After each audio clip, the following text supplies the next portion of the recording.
Hello everyone, कैसे हैं आप सब? बढ़िया। तो मैं आप सभी का पीडब्ल्यू के इस अमेजिंग प्लेटफॉर्म में बहुत बहुत स्वागत करता हूं and I welcome you all to this amazing platform of PW. तो लास्ट क्लास में हमने आरसी सर्किट्स के बारे में पढ़ा था। काफ़ी लंबा लेक्चर चला गया था, बहुत सारे कॉन्सेप्ट्स हमने कवर किए थे। तो आज की शुरुआत हम एक क्वेश्चन करके करेंगे जिसमें सारे क्वेश्चंस का, जिसमें जितने भी कॉन्सेप्ट्स हैं आरसी सर्किट्स के, वो सबका एक बार रिवीजन प्रॉपरली हो जाए। ओके और फिर मैं आपको बताऊंगा कि द्रोणाजयी की सीरीज में हम नया आपके लिए क्या लेके आए हैं। ओके तो चलिए फिर आज वैसे जो हम करेंगे वो इलेक्ट्रिकल एनर्जी और पावर के बारे में पढ़ेंगे और मैक्सिमम पावर ट्रांसफर थ्योरम। ठीक है, लास्ट टॉपिक है। आज के बाद हमारा इलेक्ट्रिक करंट जो चैप्टर है वो खत्म हो जाएगा और हम नए चैप्टर की तरफ चलेंगे फिर। तो देखिए भाई, सबसे पहले आरसी सर्किट्स की थोड़ी बहुत जो है हम रिवीजन कर लेते हैं। तो आरसी सर्किट्स में हमने बेसिकली क्या क्या चीज़ें पढ़ ली थी। ठीक है, तो हमने सबसे पहले चीज ये पढ़ी थी कि हम सर्किट्स को सबसे पहले एनालाइज करेंगे t is equal to 0 time पे, जिसको हम इनिशियल स्टेट कहते हैं।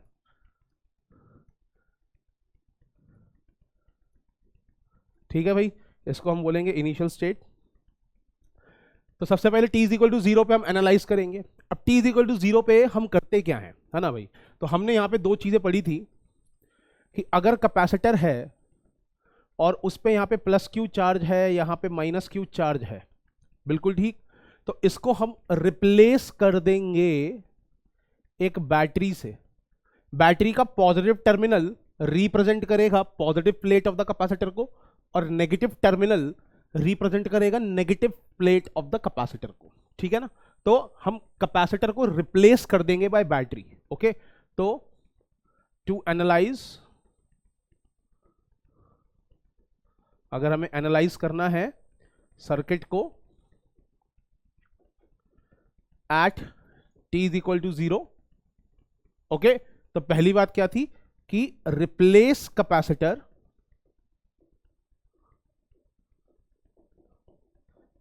Capacitor by a battery.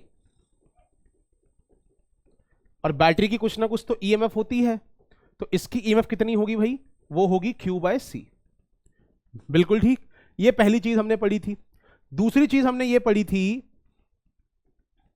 Initial state में कि जो चार्ज होता है कैपेसिटर पे स्विच को क्लोज करने से पहले, 0 माइनस का मतलब स्विच को क्लोज करने से पहले, okay, before closing the switch, वही चार्ज होगा कैपेसिटर पर स्विच को क्लोज करते वक्त, during the closing off switch, और वही चार्ज होगा just after closing the switch. बिल्कुल ठीक, तो ये चीज हमने पढ़ी थी, यही चीजें हमें याद रखनी है, बस खत्म काम। अब आ जाते हैं फाइनल स्टेट पर, जब बहुत लंबे समय बाद t is equal to infinity पे क्या होगा। ठीक है, तो at t is equal to infinity after a very long time, जिसको हम स्टेडी स्टेट बोलते हैं, जिसको हम बोलते हैं steady state after a very long time, after a very long time, बहुत लंबे समय बाद क्या क्या होगा। ठीक है, तो इसमें होता क्या है, पहली चीज जो हमें याद रखनी है इसमें, वो ये याद रखनी है कि at t is equal to infinity capacitor is fully charged.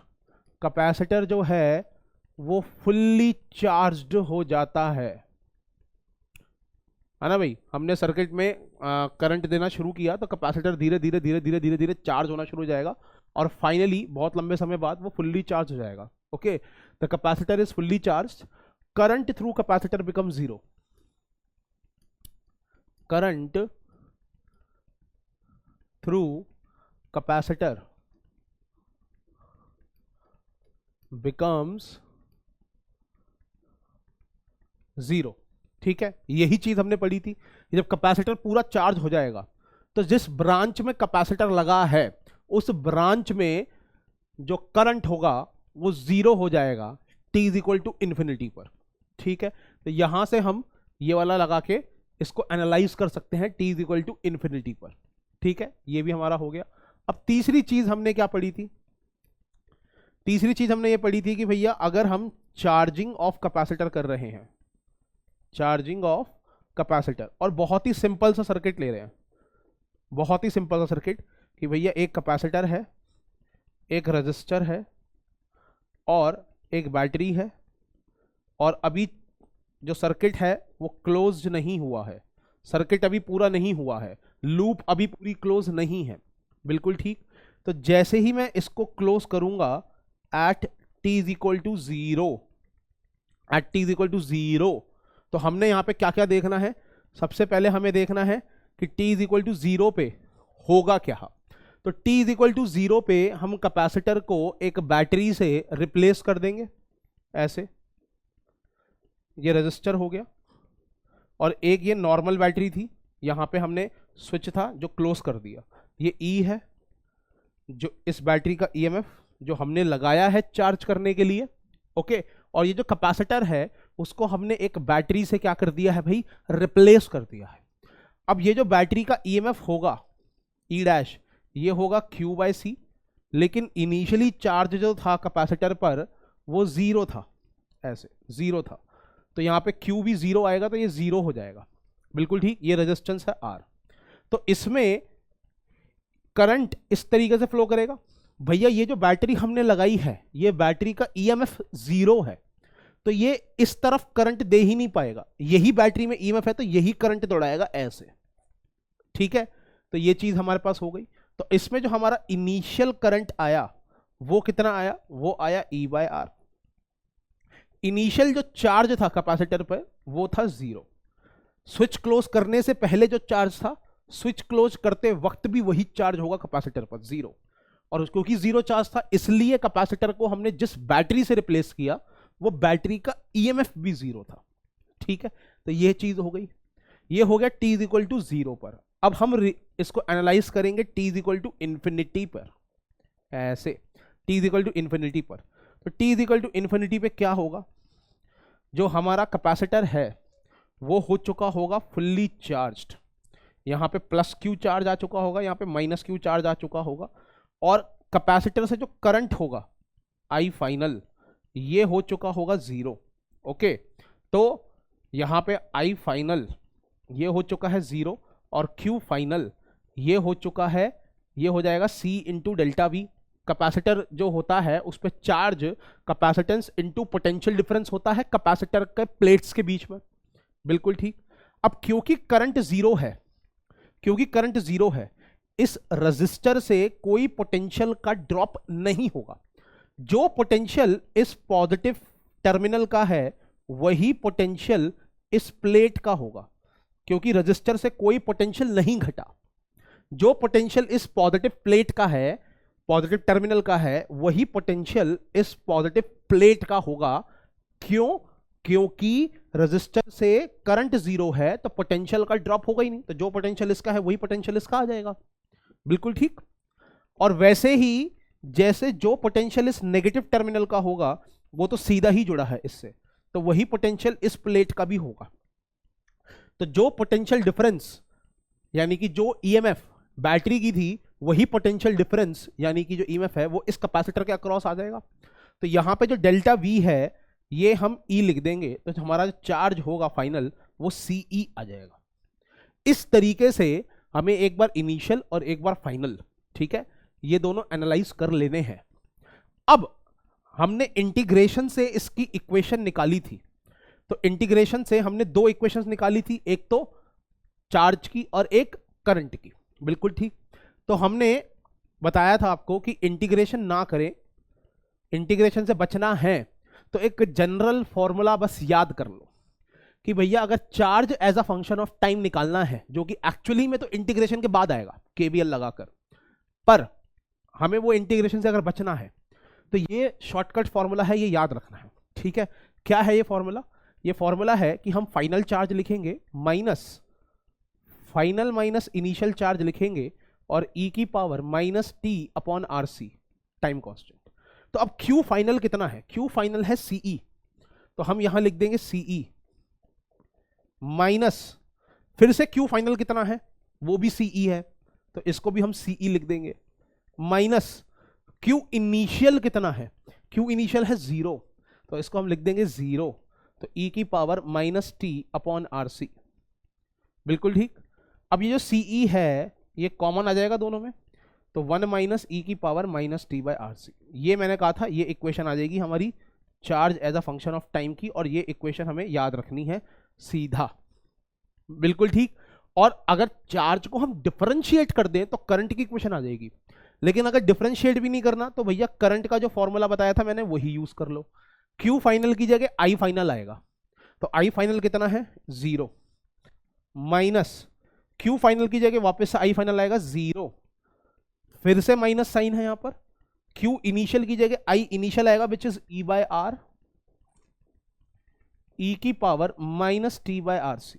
तो हमारा जो I as a function of time आया वो आ गया ई बाय आर ई की power minus T by R C. ये इक्वेशन भी हमने डिराइव करके देखी थी, पर इंटीग्रेशन में लगता है बहुत ज़्यादा टाइम, इतना टाइम पेपर में होता नहीं है हमारे पास, तो इसलिए ये फॉर्मूला याद रख लो। अगर आपको किसी भी चीज़ का फंक्शन ऑफ टाइम निकालना है आरसी सर्किट्स के अंदर, तो आप क्या करेंगे, उसकी फाइनल वैल्यू और इनिशियल वैल्यू निकाल लेंगे और फिर यहां डाल देंगे फाइनल माइनस इनिशियल ब्रैकेट में ई की power minus T upon time constant, ठीक है, जो कि आर सी होता है। तो इस तरीके से हमने ये चीज सारी रिवाइज करी थी। ये तो था चार्जिंग ऑफ कैपेसिटर के लिए। अब हम पढ़ते हैं डिस्चार्जिंग ऑफ कैपेसिटर के लिए, ठीक है, रिवाइज कर रहे हैं बस छोटा सा ही। तो अब यहां पे देखो भाई, अब हम पढ़ते हैं डिस्चार्जिंग ऑफ कैपेसिटर, ये रिवाइज कर लेते हैं।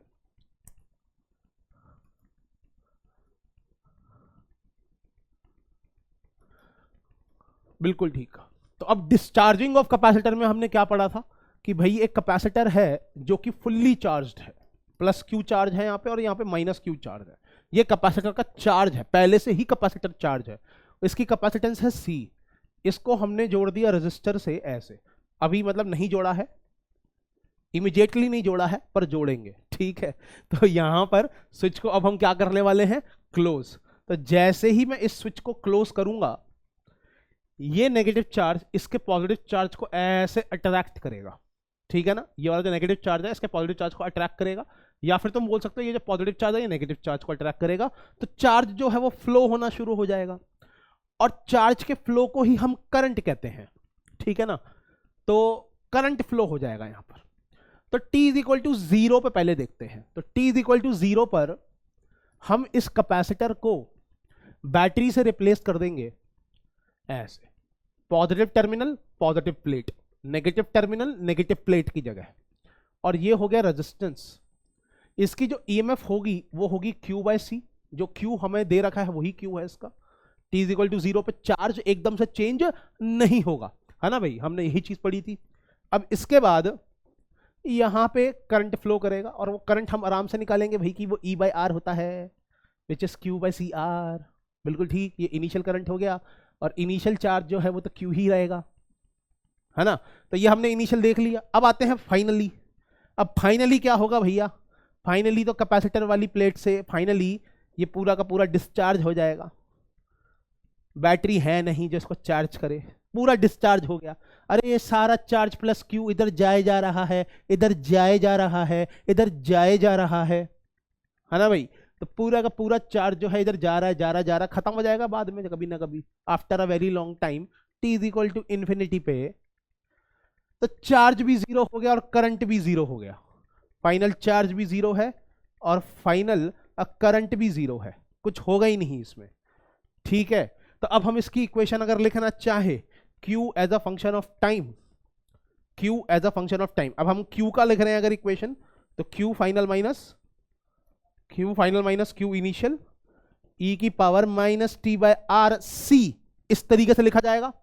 बिल्कुल ठीक। अब ये जो Q फाइनल है ये क्या है भाई, ये है 0 माइनस ये जो Q फाइनल है ये वापस से क्या है भैया 0 माइनस ये जो Q इनिशियल है, Q इनिशियल कितना था, Q चार्ज E की power minus T by R C. तो यहां पर हमारा आ जाएगा Q जो कि इनिशियल चार्ज था E की power minus T by R C. ये इक्वेशन आ गई। करंट की लिखना चाहते हो इक्वेशन, अगर करंट की इक्वेशन लिखना चाहते हो तो Q की जगह I लिख दोगे बस, I final minus I initial E की power minus T by R C. ये ब्रह्मास्त्र है भैया, याद कर लेना, इंटीग्रेशन नहीं करना पड़ेगा। इनिशियल वैल्यू फाइनल वैल्यू निकाला, डाल दो, इंटीग्रेशन से बच जाओगे, ठीक है भाई। तो आई फाइनल को क्या लिखेंगे हम यहाँ पे, सीधा सीधा 0 माइनस आई फाइनल को फिर से क्या लिखेंगे हम यहाँ पे, 0 माइनस आई इनिशियल कितना था, Q by R C E की power minus T by R C. तो सॉल्व करने के बाद आ जाएगा Q upon R C E की power minus T by R C. ये हमारे दोनों इक्वेशन लिख ली, देखो कितने सिंपल सिंपल तरीके से, बिल्कुल ठीक। तो ये चीजें हम सबने रिवाइज करी थी, ठीक है। अब सर ये तो बहुत सिंपल सा सर्किट है ना, इसको महंगे सर्किट में कैसे लगाएं, मतलब जो थोड़ा सा कॉम्प्लेक्स है ना भाई। तो कॉम्प्लेक्स सर्किट में हमें ये इक्वेशंस निकालनी है, तो अब हम उसके लिए एक बार प्रैक्टिस करके देख लेते हैं, ठीक है। हमने आपको बता दिया था, कल दिखाया था भैया, एडवांस में क्वेश्चन भर भर के आ रखे हैं, ठीक है, और अच्छे खासे क्वेश्चन आ रखे हैं। अब मेंस में भी बहुत अच्छे अच्छे क्वेश्चन आ रखे हैं, ठीक है। तो एक बार इसकी प्रैक्टिस और कर लेते हैं।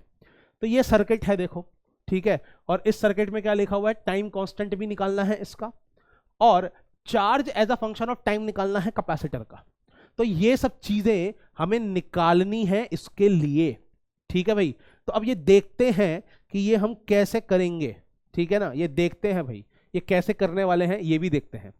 तो सबसे पहली बात तो ये है कि सबसे पहले मैं क्या करूंगा, t इज इक्वल टू 0 पे देखूंगा। देखो सबसे पहले मैं बोलूंगा कि इनिशियल चार्ज तो 0 है, कैपेसिटर पे कोई चार्ज क्वेश्चन में मेंशन्ड नहीं है, तो हम मान के चलेंगे कि कैपेसिटर पे इनिशियल चार्ज क्या है भाई, वो है 0। ओके, तो कैपेसिटर पे इनिशियल चार्ज है 0, काम तमाम। अब इसको देखेंगे t इज इक्वल टू 0 पर, तो at t is equal to 0 मैं कैपेसिटर जो है उसको बैटरी से रिप्लेस करूंगा ऐसे, जिसका ईएमएफ कितना होगा, Q बाय सी, लेकिन Q तो 0 है, तो 0 बाय सी विच इज 0, बिल्कुल ठीक। तो हमने कैपेसिटर को एक बैटरी से रिप्लेस किया जैसे मैंने सिखाया था, और उस बैटरी का जो ईएमएफ होता है वो Q बाय सी होता है, पर Q ही 0 है, तो ईएमएफ भी 0 आ गया। तो इसका मतलब ये बैटरी लगाओ या ना लगाओ बात बराबर है, ठीक है ना। तो हम बैटरी को किससे रिप्लेस कर देंगे भाई, यहां पर बैटरी की जगह एक वायर लगा देंगे, तो कोई फर्क नहीं पड़ेगा, क्योंकि खुद देखो ना भाई, खुद देखो यहां पर, अगर इस पॉइंट का पोटेंशियल A है और मैं यहां से यहां जाता हूं, तो इस पॉइंट का पोटेंशियल भी A ही होगा, पोटेंशियल डिफरेंस ही नहीं है ना, ईएमएफ 0 है। तो वो तो तब भी हो सकता है जब हम इनको वायर से कनेक्ट कर दें, ठीक है, वो तो तब भी हो सकता है। तो ऐसा भी बोल सकते हो कि अगर कैपेसिटर को हमने ईएमएफ से रिप्लेस किया और वो ईएमएफ 0 आ रही है, तो बैटरी लगाने की बजाय एक वायर भी लगा दोगे तो कोई नुकसान नहीं है, बिल्कुल सही काम करेगा, ठीक है। तो अब हम इस सर्किट को बनाते हैं t इज इक्वल टू 0 पे, हम t इज इक्वल टू 0 पे इसको एनालाइज कर रहे हैं, ठीक है भाई। t इज इक्वल टू 0 पे क्या कर रहे हैं, इसको एनालाइज कर रहे हैं। तो देखो भाई सर्किट बनाते हैं, ये हो गया रेजिस्टेंस R, फिर यहां पे इन दोनों के बीच में कैपेसिटर जुड़ा है, उसको हम एक वायर से रिप्लेस कर देंगे। यहां पे भी एक रजिस्टर जुड़ा है ऐसे, यहां पे हमारा E है,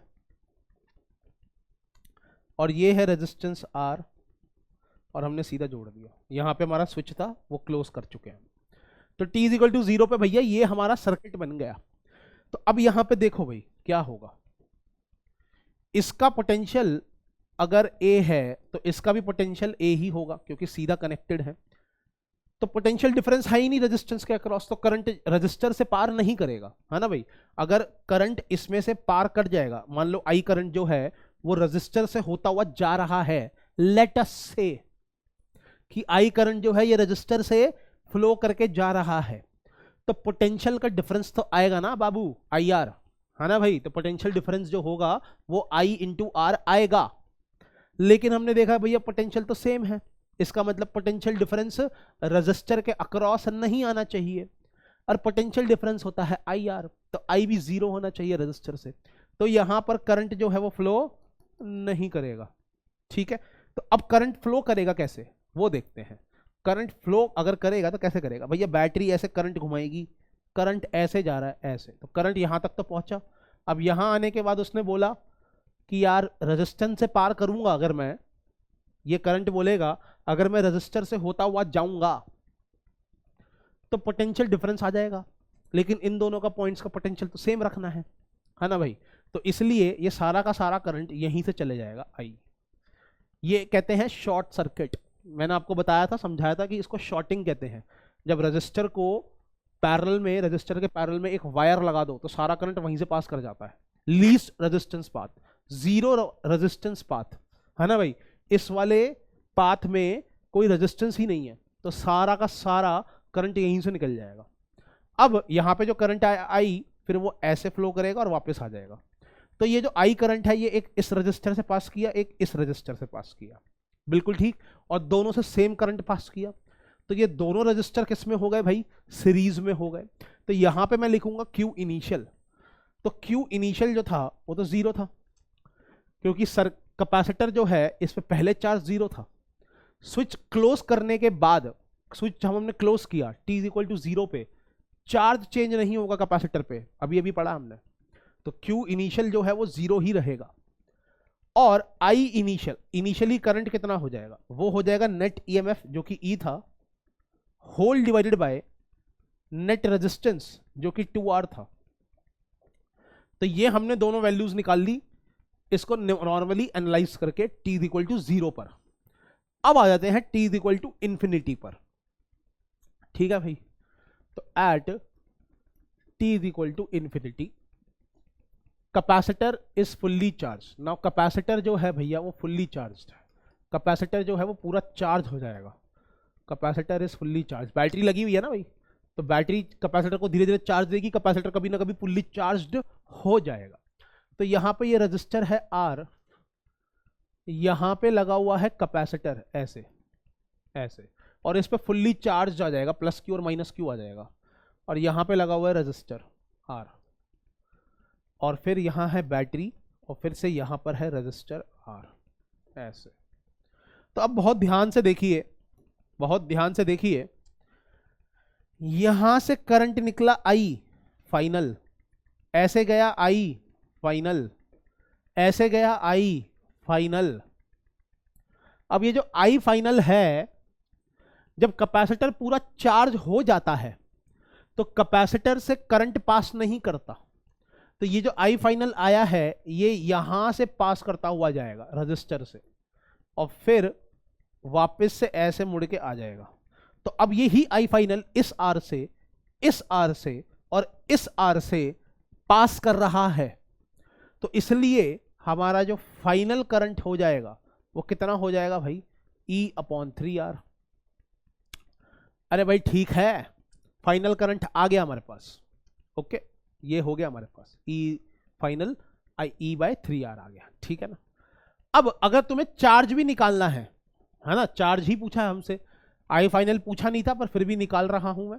तो Q फाइनल कितना होता है भाई, C इंटू पोटेंशियल डिफरेंस, है ना भाई। कैपेसिटर का ये पॉइंट और ये पॉइंट के बीच में पोटेंशियल डिफरेंस कितना है, इन दोनों पॉइंट्स के बीच में पोटेंशियल डिफरेंस कितना है, अरे I फाइनल इंटू रेजिस्टेंस, दोनों पैरेलल में है। अरे ये कैपेसिटर और ये रेजिस्टेंस दोनों पैरेलल में है, तो रेजिस्टेंस का जो भी पोटेंशियल डिफरेंस होगा वही पोटेंशियल डिफरेंस कैपेसिटर के अक्रॉस भी होगा। तो डेल्टा V कितना आएगा भाई, डेल्टा V हमारा आ जाएगा I फाइनल इंटू R। तो C I final which is E/3R into R। तो फाइनल चार्ज आ जाएगा भैया CE/3। फाइनल चार्ज कितना आ गया, CE/3 आ गया। तो फाइनल चार्ज भी हमारे पास आ गया, फाइनल करंट भी आ गया, इनिशियल करंट भी आ गया, इनिशियल चार्ज भी है हमारे पास, ठीक है। क्या निकालना रह गया, अब निकाल गया टाइम कांस्टेंट। अब हम निकालेंगे यहाँ पे टाइम कांस्टेंट, ठीक है भाई। अब हम निकालेंगे यहाँ पे टाइम कांस्टेंट, ठीक है। तो अब हम निकालेंगे टाइम कांस्टेंट। तो टाइम कांस्टेंट में क्या होता है भाई कि ये रजिस्टर है R, यहां पे लगा हुआ है कैपेसिटर C, और ये है रेजिस्टेंस R, ये है बैटरी, ये है रेजिस्टेंस R,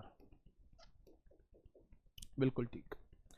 तो इसमें हम क्या करेंगे, ये जो बैटरी है, ठीक है, ये आइडियल बैटरी है, इसकी इंटरनल रेजिस्टेंस नहीं है, ठीक है ना। तो टाइम कांस्टेंट के लिए हम रिप्लेस करते हैं बैटरी को bye it's internal resistance, internal resistance battery की जगह उसकी जो इंटरनल रेजिस्टेंस है वो लगा दो। लेकिन इस बैटरी की इंटरनल रेजिस्टेंस तो नहीं दी हुई, आइडियल बैटरी दे रखी है 0, तो इसकी इंटरनल रेजिस्टेंस 0 होगी। तो हम इस बैटरी को हटा देंगे ऐसे, और इस बैटरी की जगह इसकी इंटरनल रेजिस्टेंस, यहां पे बैटरी लगी हुई थी, उसकी जगह इसकी इंटरनल रेजिस्टेंस लगाएंगे जो कि 0 है। ठीक है ना, बैटरी को हटाकर उसकी रेजिस्टेंस लगाएंगे यहां पर, और बैटरी की रेजिस्टेंस कुछ क्वेश्चन में नहीं दी हुई, इस हमारे जो क्वेश्चन है उसमें नहीं दी हुई, तो हम 0 मान के चलेंगे। तो यहां पे आइडियल बैटरी है, 0 इंटरनल रेजिस्टेंस है, तो हमने यहां पे रेजिस्टेंस लगाया ही नहीं। ओके, अब आगे देखो जरा। अब कैपेसिटर को नहीं छेड़ना, हमारा सेकंड स्टेप था टाइम कांस्टेंट में कि हमें इक्विवेलेंट रेजिस्टेंस निकालना है कैपेसिटर के अक्रॉस। अरे तो भाई कैपेसिटर को नहीं छेड़ना, ठीक है। तो जब हम कैपेसिटर को नहीं छेड़ रहे, तो अब हमें ये दिख रहा है कि ये रजिस्टर और ये रजिस्टर से सेम करंट पास करेगा, कभी करेगा तो ये दोनों सीरीज में है। तो अगर ये दोनों सीरीज में है तो इनका इक्विवेलेंट रेजिस्टेंस कितना हो जाएगा भाई, 2R। ठीक है, इनका इक्विवेलेंट रेजिस्टेंस हो जाएगा 2R। तो ये हमारा, और ये पॉइंट ले लेते हैं हम A और B, हमें A और B के अक्रॉस निकालना है। ठीक है, तो ये कैपेसिटर है, ये A है, ये B है, यहाँ पे रेजिस्टेंस है R, और A और B के बीच में ये दो रेजिस्टेंस और जुड़े हुए हैं 2R, तो इनका सीरीज में इक्विवेलेंट हो जाएगा यहाँ पे 2R, ये हो जाएगा R I से। ठीक है भाई, अब ये दोनों किस में है, पैरेलल में, ये दोनों पैरेलल में है। तो अब हम बोलेंगे कि यहाँ पे एक कैपेसिटर है C और एक इक्विवेलेंट रेजिस्टेंस है R इक्विवेलेंट, विच इज दोनों पैरेलल में है, तो 2R/3 आ जाएगा। सॉल्व करके देखना। तो इसका जो टाइम कांस्टेंट है, इसका जो टाइम कांस्टेंट है, हमने टाइम कांस्टेंट क्या पढ़ा था, R इक्विवेलेंट इंटू C, तो R इक्विवेलेंट कितना है, 2R/3 इंटू C, ऐसा आ जाएगा।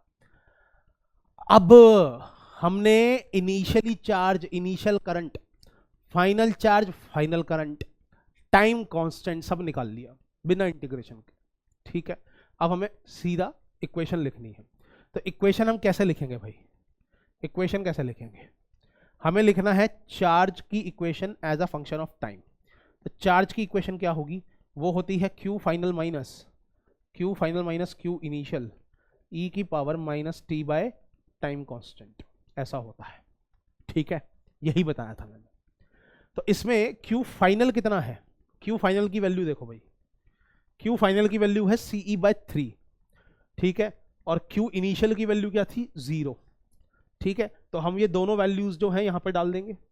Q फाइनल है हमारा CE/3 माइनस Q फाइनल हमारा है वापस से CE/3 माइनस Q इनिशियल है 0 e की power minus t upon time constant, और टाइम कांस्टेंट कितना है, टाइम कांस्टेंट है 2R/3 इंटू C। तो ये जो इक्वेशन है ये क्या बन गई, सॉल्व करके CE/3 1 माइनस e की power minus 3t upon 2RC। ये इक्वेशन आ गया हमारा करंट चार्ज का as a function of time.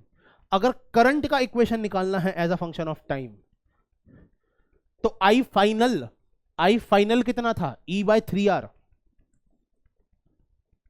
ठीक है, I फाइनल कितना था भाई, E/3R, और I इनिशियल कितना था, E/2R। तो इन दोनों की वैल्यूज डालेंगे अब हम। तो I final minus I initial e की power minus t upon time constant, और टाइम कांस्टेंट कितना है 2RC/3। इसको अगर हम सॉल्व करें तो कितना आ जाएगा भाई, E/3R माइनस E/6R e की power minus 3t upon 2RC। तो इस तरीके से ना हमें चार्ज की और करंट की दोनों की इक्वेशन निकालनी आ गई, बहुत सरलता से, बहुत आसानियत से। ठीक है ना, बिना इंटीग्रेशन के। इसी चीज की ना आप सबको प्रैक्टिस करनी है, और ज्यादा कुछ करना ही नहीं है भाई। 2-3 चीजें फॉलो करनी है कि कैपेसिटर को बैटरी से रिप्लेस कर देना है इनिशियली, और अगर कैपेसिटर पे कोई चार्ज नहीं है तो वायर से रिप्लेस कर दो, और फाइनली कैपेसिटर फुल्ली चार्ज हो जाएगा तो उससे भाई करंट नहीं देना बस, और फिर सर्किट सॉल्व करना है। ठीक है, सर्किट सॉल्विंग भी हम काफी हद तक सीख चुके हैं। ठीक है ना, तो ये सब चीजें हमें क्या करनी है, फॉलो करनी है, और फिर इस फॉर्मूले में डालना है और हमारा आंसर आ जाएगा। अच्छा, अब बच्चे ना मुझसे ये भी पूछते हैं, सर ग्राफ एक ग्राफ बता दो इसका, है ना भाई। तो अब ग्राफ भी देख लो कैसे बनाएंगे हम ग्राफ, इसका ग्राफ देखो भैया। हम पहले ग्राफ बनाएंगे चार्ज और टाइम का ग्राफ, ठीक है ना, चार्ज और टाइम का ग्राफ।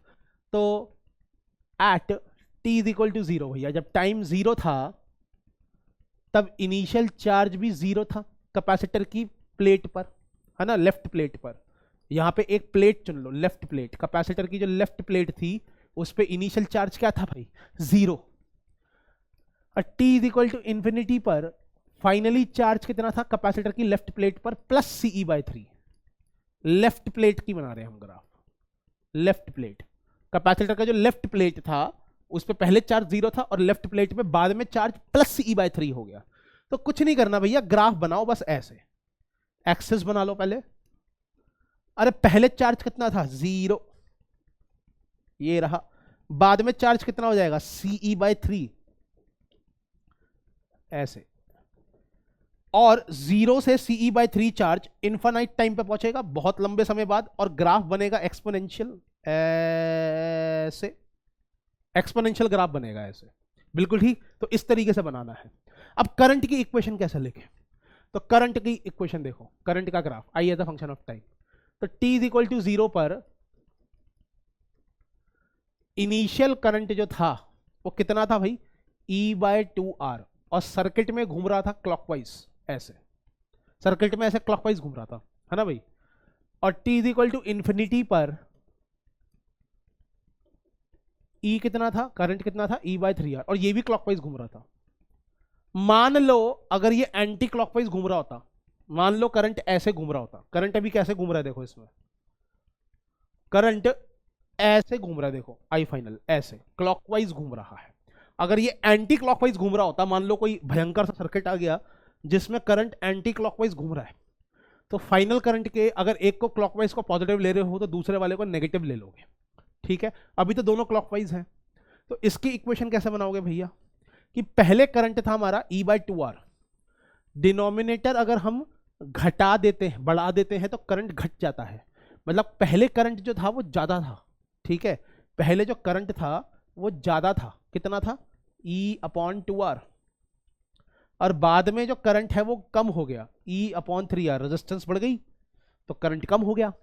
तो ये दो वैल्यूज पहले बना लो ऐसे ऐसे, और इनके बीच में अब एक्सपोनेंशियल ग्राफ है ये, तो यहां से शुरू होगा और इन्फिनिट टाइम तक के बाद ऐसे E बाय 3R पे इन्फिनिट टाइम पे आएगा, तो ग्राफ ऐसा बनेगा करंट का। तो ऐसे हम ग्राफ बना देते हैं, ठीक है भाई। तो ये हमारा प्रॉपर रिवीजन हो गया है आरसी सर्किट का। आरसी सर्किट का कोई भी सर्किट आ जाए एडवांस के लिए, t is equal to zero पे देखो, t is equal to infinity पे देखो, फिर टाइम कांस्टेंट निकालो और फिर इक्वेशन लिख दो, और ऐसे ग्राफ भी बना सकते हो। इससे ज्यादा कुछ पूछ ही नहीं सकता, ठीक है भाई। तो हम बढ़ते हैं फिर आगे लास्ट टॉपिक की तरफ, ठीक है, करंट इलेक्ट्रिसिटी के लास्ट टॉपिक की तरफ। तो लास्ट टॉपिक क्या है भाई, लास्ट टॉपिक है हमारा इलेक्ट्रिकल एनर्जी एंड पावर। अब तुम सबको याद होगा भाई कि मैंने एक टॉपिक पढ़ाया था तुम्हें, सेल, और मैंने ये बताया था कि जो सेल होता है उसके केमिकल के अंदर केमिकल रिएक्शंस होते हैं, और वो एक्सोथर्मिक रिएक्शंस होते हैं, एनर्जी निकलती है। तो जब केमिकल रिएक्शंस होते हैं सेल के अंदर तो उसमें एक्सोथर्मिक एनर्जी होती है, एक्सोथर्मिक रिएक्शंस होते हैं, एनर्जी हीट रिलीज होती है, वो एनर्जी जाती है इलेक्ट्रॉन के पास, ठीक है ना। तो इलेक्ट्रॉन के पास एनर्जी आ जाती है। सेल क्या करता है, सेल क्या करता है, करंट को दौड़ाता है सर्किट के अंदर, चार्ज को दौड़ाता है सर्किट के अंदर, है ना।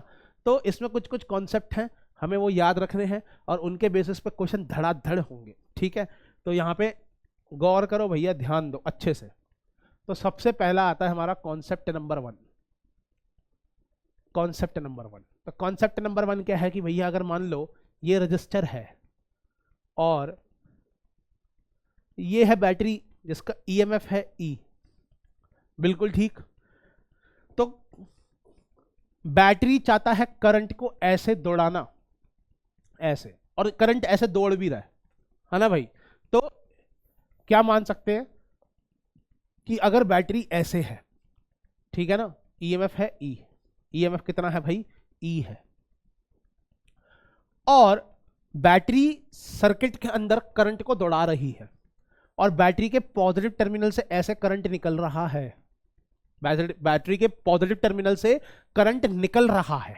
ये ध्यान देना, अगर सर्किट में बैटरी के पॉजिटिव टर्मिनल से करंट क्या कर रहा है, निकल रहा है, ठीक है ना, तो इसका मतलब ये जो बैटरी है ये काम कर रहा है, ये चार्ज को इधर से इधर पटक रहा है और करंट को फिर से दौड़ा रहा है, ठीक है ना भाई। तो work done by battery, work done by battery कितना है, बैटरी कितना काम करेगी, बैटरी कितना काम करेगी। लेट अस से इसने क्यू चार्ज को इधर से इधर ट्रांसफर किया, Q charge is transferred, late us से कि जो क्यू चार्ज है उसको हमने ट्रांसफर किया, ठीक है ना, from A to B, negative lower potential से हायर पोटेंशियल।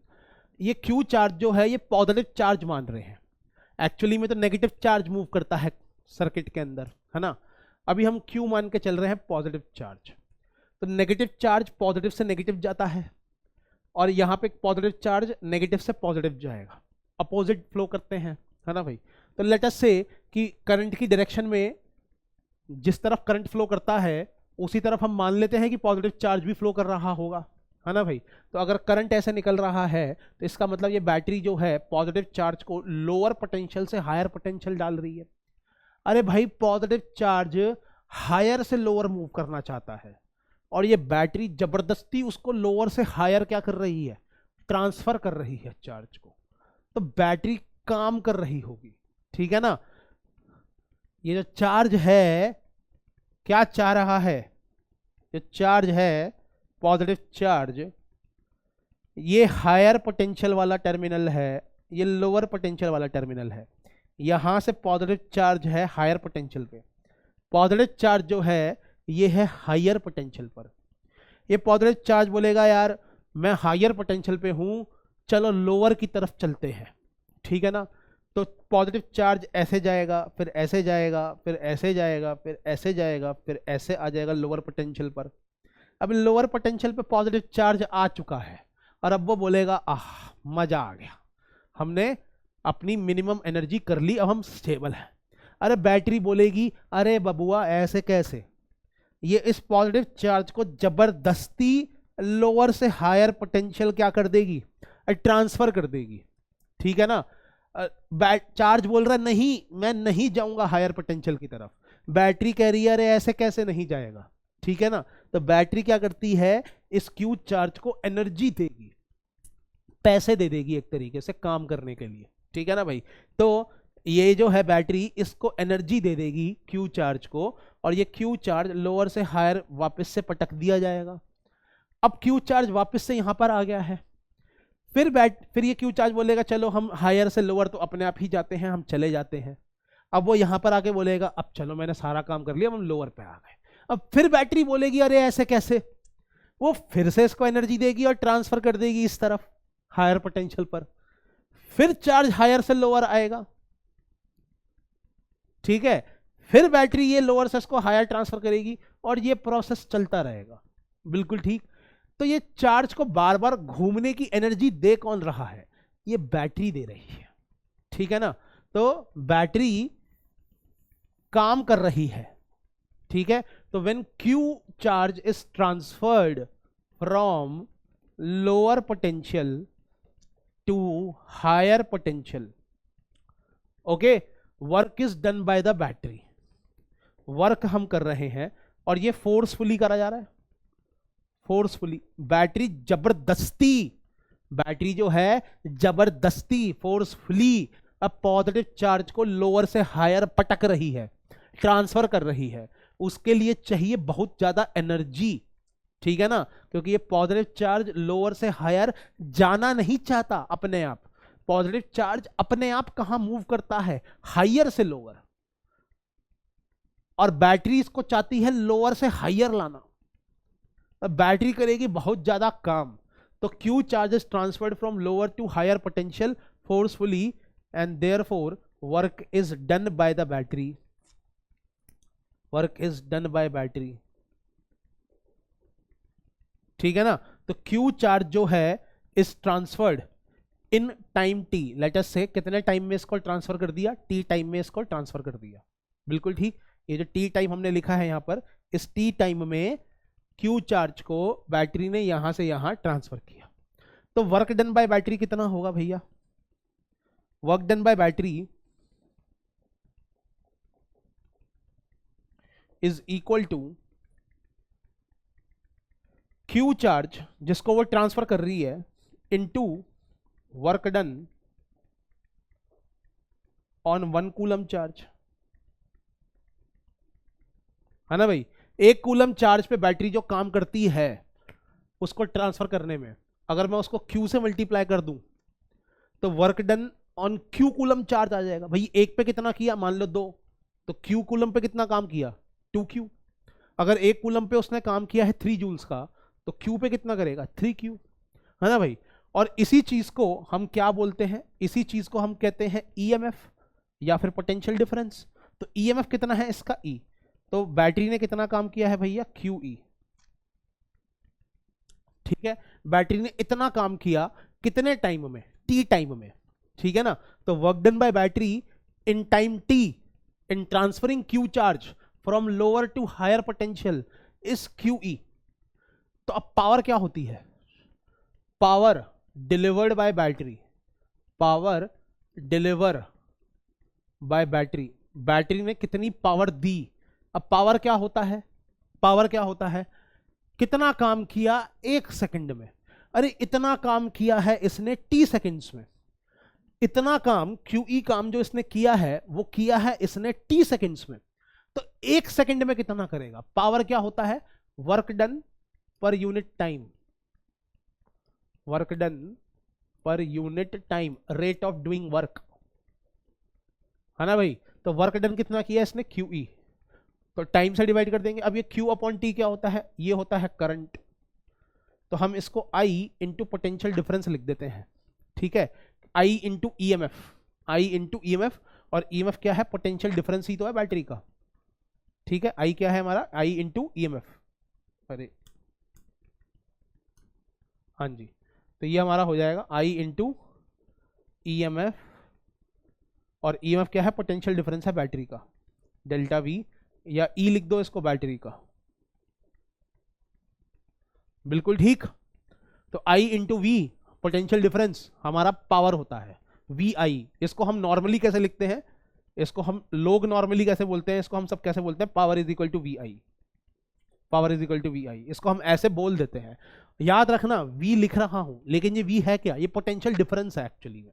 ओके, ये जो V है ये एक्चुअली में क्या है भैया, पोटेंशियल डिफरेंस।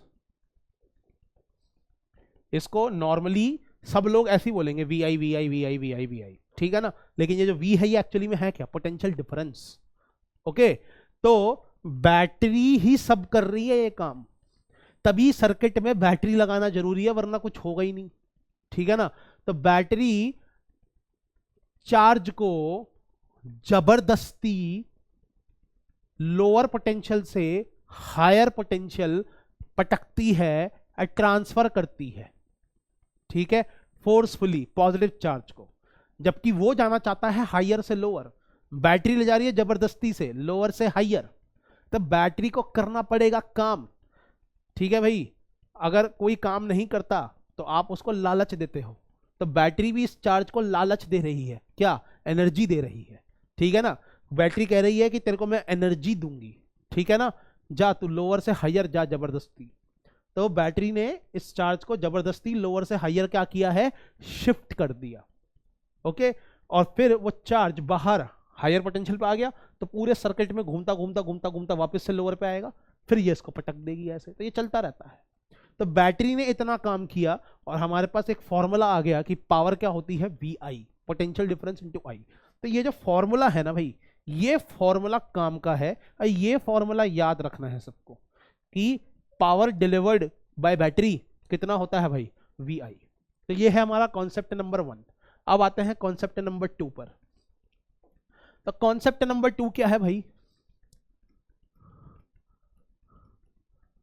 कॉन्सेप्ट नंबर 2, ये बैटरी हो गई।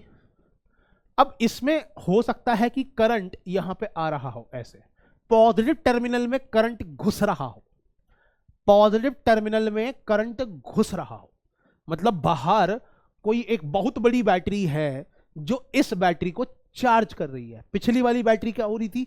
ये एनर्जी दे रही थी, तो ये डिस्चार्ज हो रही थी। Work is done by the battery, है ना भाई? यहां पे क्या था? Work is being done by the battery. यहां पे क्या है हमारा? Work is being done by the battery.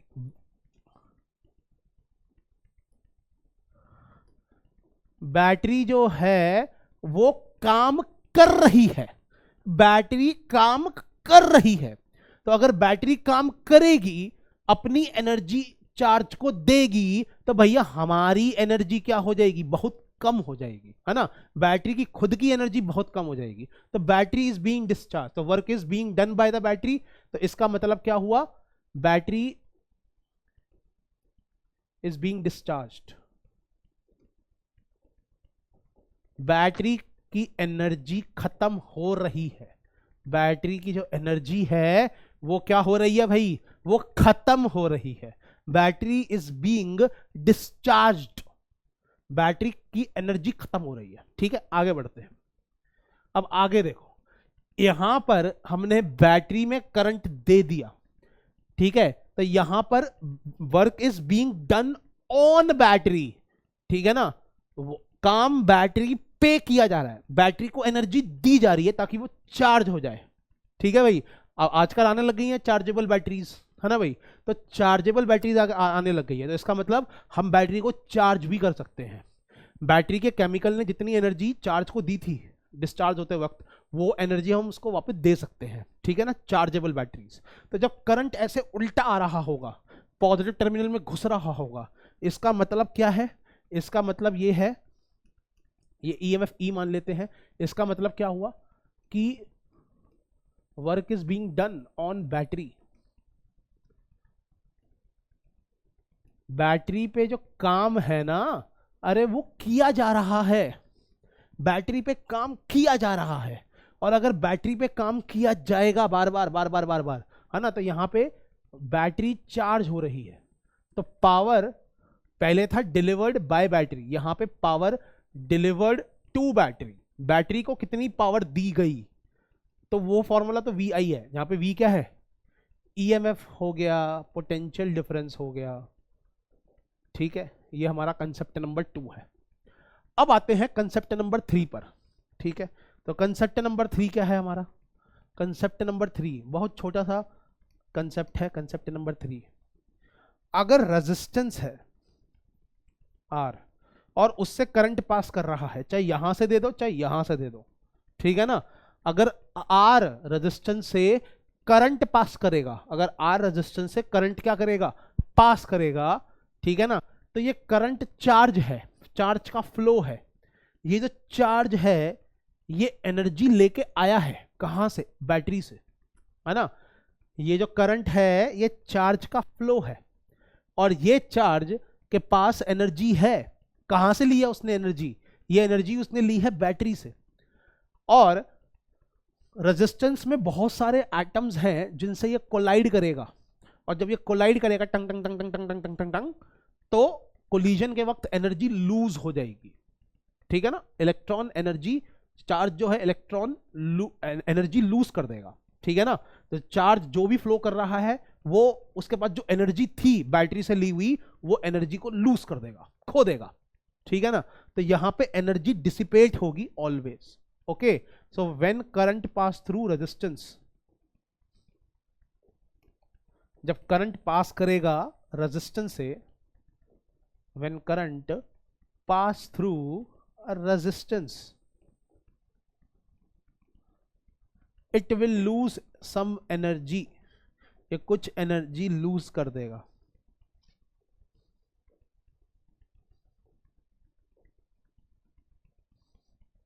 ठीक है भाई? तो ये जो एनर्जी है ये एनर्जी को लॉस कर देगा, एनर्जी खत्म हो जाएगी इसकी, it will lose some of its energy, ठीक है ना। तो वो एनर्जी कितनी होगी, कितनी पावर डिसिपेट हो जाएगी, यहां पे हम लिखेंगे पावर डिसिपेटेड। तो इसका भी जो फॉर्मूला है वो वी आई है, लेकिन ये जो वी है ये अब हो जाएगा potential difference across resistance, potential difference across resistance, ठीक है ना। तो यहां पे पावर जो हो जाएगी वो हीट की फॉर्म में डिसिपेट हो जाएगी, ठीक है ना, यूज हो जाएगी, हीट निकल गई, ठीक है। अब ये जब पावर डिसिपेट होगी, पावर का एक ही फॉर्मूला निकला था वी आई, और तीनों जगह वही लग रहा है, ठीक है ना। और यहां पे जो वी होगा वो ईएमएफ तो बोलेंगे नहीं क्योंकि बैटरी तो है नहीं है, तो यहां पे हम वी को क्या बोलेंगे, पोटेंशियल डिफरेंस रजिस्टर के अक्रॉस, जो कि कितना होता है आई आर, जो कि कितना होता है भाई आई इंटू आर। तो अगर v इंटू आई में v को आई आर डाल दोगे तो पावर का फॉर्मूला कितना आ जाएगा, यहां पर पावर का फॉर्मूला आ जाएगा आई स्क्वायर आर, और अगर मैं i को डाल दूं v बाय आर तो ये आ जाएगा v स्क्वायर बाय आर। तो ये दो फॉर्मूले हैं भाई, ये भी यूज हो जाते हैं रजिस्टर्स के केस में। किसके केस में, रजिस्टर के केस में। मैं 3 केस पढ़ा है तुम्हें, और आई स्क्वायर आर और वी स्क्वायर बाय आर खाली एक ही केस में पढ़ा है, मतलब इसी के केस में यूज होता है, ठीक है भाई। तो पावर का फॉर्मूला क्या है, सदाबहार फॉर्मूला क्या है पावर का, वी आई। बैटरी के केस में भी यूज होगा, अगर बैटरी करंट निकाल रही है तो वी आई डिलीवर हो रहा है बाय बैटरी, अगर बैटरी में करंट घुस रहा है पॉजिटिव टर्मिनल में तो वो पावर बैटरी को दी जा रही है, और अगर रेजिस्टेंस से करंट पास कर रहा है तो वही पावर डिसिपेट होगी इन फॉर्म ऑफ हीट, ठीक है। और उसका फॉर्मूला ये है। तो ये 3 कंसेप्ट जो हैं ये याद रखने हैं। अब आता है चौथा कॉन्सेप्ट, और ये बहुत इंपॉर्टेंट कॉन्सेप्ट है जिसमें आईआईटी पे क्वेश्चंस आ रखे हैं, ठीक है ना, जेईई एडवांस में क्वेश्चंस आ रखे हैं, बहुत इंपॉर्टेंट क्वेश्चन है। तो देखो कंसेप्ट है, कंसेप्ट नंबर 4। कंसेप्ट नंबर 4 क्या है, कंसेप्ट नंबर 4 ये है कि सबसे पहले हम इसमें पढ़ते हैं बल्ब के बारे में। अरे तो बल्ब क्या होता है, घर पे सबके लगा हुआ बल्ब है ना। तो बल्ब जो होता है वो थोड़ा सा मतलब ऐसा होता है, और उसके अंदर ऐसे एक वायर सी होती है ना भाई, ऐसा होता है। तो ये जो चीज है ये है क्या, ये रेजिस्टेंस ही तो है, ये रेजिस्टेंस ही तो है, ठीक है। और बल्ब मतलब है क्या, बेसिकली एक रेजिस्टेंस ही है, ठीक है। बल्ब को हम बोलेंगे बल्ब हो गया, हीटर हो गया, ये सब क्या है, ये एक रेजिस्टेंस ही है, ठीक है ना। तो जब करंट बल्ब में से पास करता है, मतलब वो जब इस रेजिस्टेंस से पास करेगा तो इसमें हीट निकलेगी, एनर्जी निकलेगी, पावर डिसिपेट होगी। अब कुछ एनर्जी गर्मी में जाती है और कुछ एनर्जी लाइट में चली जाती है, इसलिए बल्ब हमें दिखता भी है, और जब उसको छुए तो वो गर्मी भी लगती है, ठीक है ना भाई। तो बल्ब में ये रेजिस्टर होता है टंगस्टन वायर, जिसमें जब करंट पास करता है तो बहुत ज्यादा हीट, बहुत ज्यादा एनर्जी निकलती है उसमें से, ठीक है। वो इतना गर्म हो जाता है कि हमें उसका कलर भी दिखाई देता है, जब बल्ब जल गया हम बोलते हैं उसे, और जब बल्ब को छूते हैं तो भाई साहब गर्म भी बहुत लगता है, ठीक है। तो बल्ब है क्या, बेसिकली एक रेजिस्टर। तो अगर हमें कभी भी क्वेश्चन में दिया जाए बल्ब, तो इसका मतलब हमें उसको एक रेजिस्टर से रिप्लेस कर देना है, खत्म काम, ये रेजिस्टर है। बल्ब कुछ नहीं है बल्कि एक रेजिस्टर है। सिमिलरली हीटर भी कुछ नहीं है बल्कि एक रेजिस्टर ही है। तो जब इसमें से करंट पास कर रहा है तो पावर डिसिपेट कितनी होगी, पावर डिसिपेट कितनी होगी जरा बताओगे, आई स्क्वायर आर या फिर वी स्क्वायर बाय आर। अरे है ना, पावर डिसिपेट कितनी होगी, आई स्क्वायर आर या फिर वी स्क्वायर बाय आर। तो ये पावर डिसिपेट हुई, ठीक है ना। तो it dissipated in the form of, in the form of heat energy and light energy, in the form of heat energy and light energy। बिल्कुल ठीक, जब बल्ब जला तो बल्ब गर्म भी हो जाता है और उसमें से रोशनी भी आती है। तो रजिस्टर जो हीट को निकाल रहा है, डिसिपेट कर रहा है, ठीक है ना, वो लाइट की फॉर्म में भी कर रहा है कुछ, और कुछ हीट की फॉर्म में भी कर रहा है। तो अगर मैं देखूं कि बल्ब की ब्राइटनेस कितनी है, भाई बल्ब जला है ना, तो बल्ब की कुछ ना कुछ तो ब्राइटनेस होगी। तो बल्ब की जो ब्राइटनेस होती है ये प्रोपोर्शनल होती है पावर के। और जितनी ज्यादा पावर डिसिपेटेड होगी, जितनी ज्यादा पावर डिसिपेट होगी, ठीक है ना, उतना ज्यादा हिस्सा इस पावर का लाइट एनर्जी में जाएगा और बल्ब उतना ही ज्यादा चमकेगा। ठीक है, तो ये बहुत इंपॉर्टेंट है कि ब्राइटनेस जो होती है वो प्रोपोर्शनल होती है पावर डिसिपेटेड के। ओके, तो ये हो गया हमारा कंसेप्ट 4 का फर्स्ट पार्ट। अब आ जाता है सेकंड पार्ट। तो कंसेप्ट 4 का सेकंड पार्ट देखो भाई। सेकंड पार्ट क्या है कि यहां पे एक बल्ब है, ठीक है ना, ऐसे एक बल्ब है ऐसे, ठीक है, ये बल्ब है। तो जब तुम मार्केट जाते हो, भैया दुकान के पास गए, दुकान वाले के पास गए, उन्होंने बोला भैया एक बल्ब दे देना, हमारे घर में फूक गया है। तो दुकान वाला कहता है भाई कि बल्ब का बताओ तो कितने वॉट का चाहिए, कितने वोल्ट का चाहिए, रेटिंग बताओ बल्ब की, ठीक है ना। तो बल्ब की कुछ रेटिंग्स होती हैं जो डब्बे के पीछे लिखी होती हैं बल्ब के। अब वो रेटिंग क्या होती है, वो नॉर्मली होती है 220 वोल्ट जो हमारे घरों में आता है, ठीक है।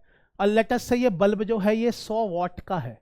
100 वॉट का मतलब क्या होता है, ये W का मतलब होता है वॉट, इसका मतलब पावर है ना भाई, हमने 10th क्लास में पढ़ा हुआ सब कुछ। तो वॉट का मतलब पावर हो गई। और वॉट का इसको हम लिख कैसे सकते हैं, 100 जूल्स पर सेकंड। अरे भैया कैसे लिखेंगे इसको हम, 100 वॉट को कैसे लिखेंगे, हम लिखेंगे 100 जूल्स पर सेकंड। बिल्कुल ठीक, 100 जूल्स पर सेकंड। इसका मतलब एक सेकंड में 100 जूल्स ऑफ एनर्जी ये बल्ब दे रहा है। एक सेकंड में 100 जूल्स ऑफ एनर्जी ये दे रहा है। इसी को तो हम पावर कहते हैं, वॉट।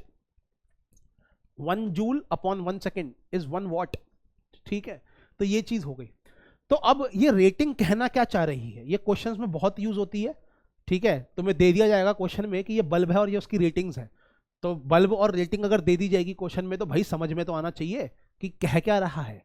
ये कह रहा है कि इफ ये जो डेटा है ये क्या कह रहा है कि इफ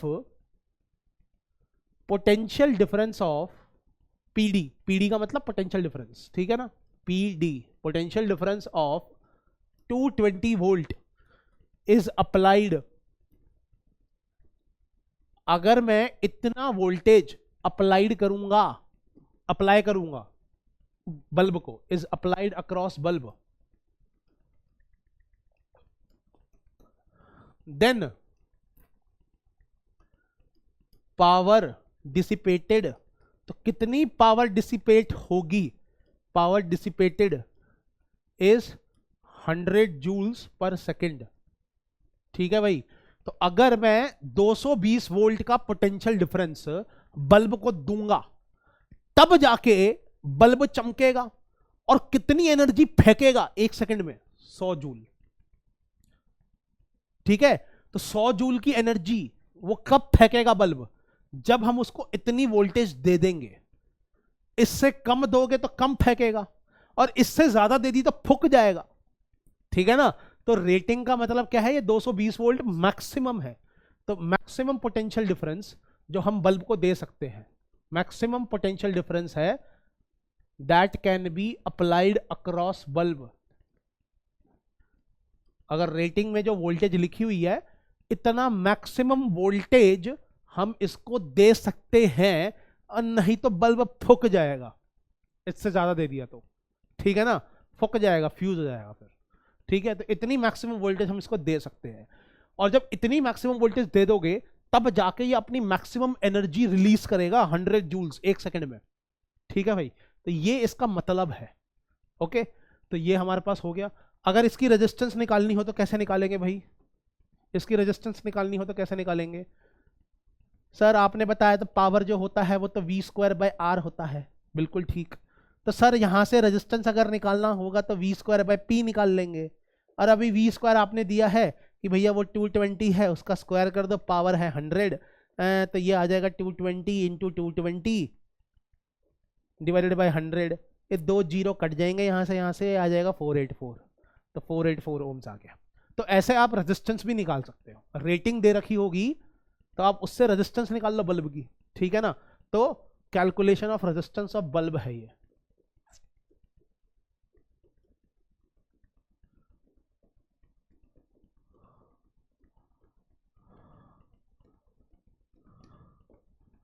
ठीक है, तो ये हमारा हो गया calculation of resistance of bulb.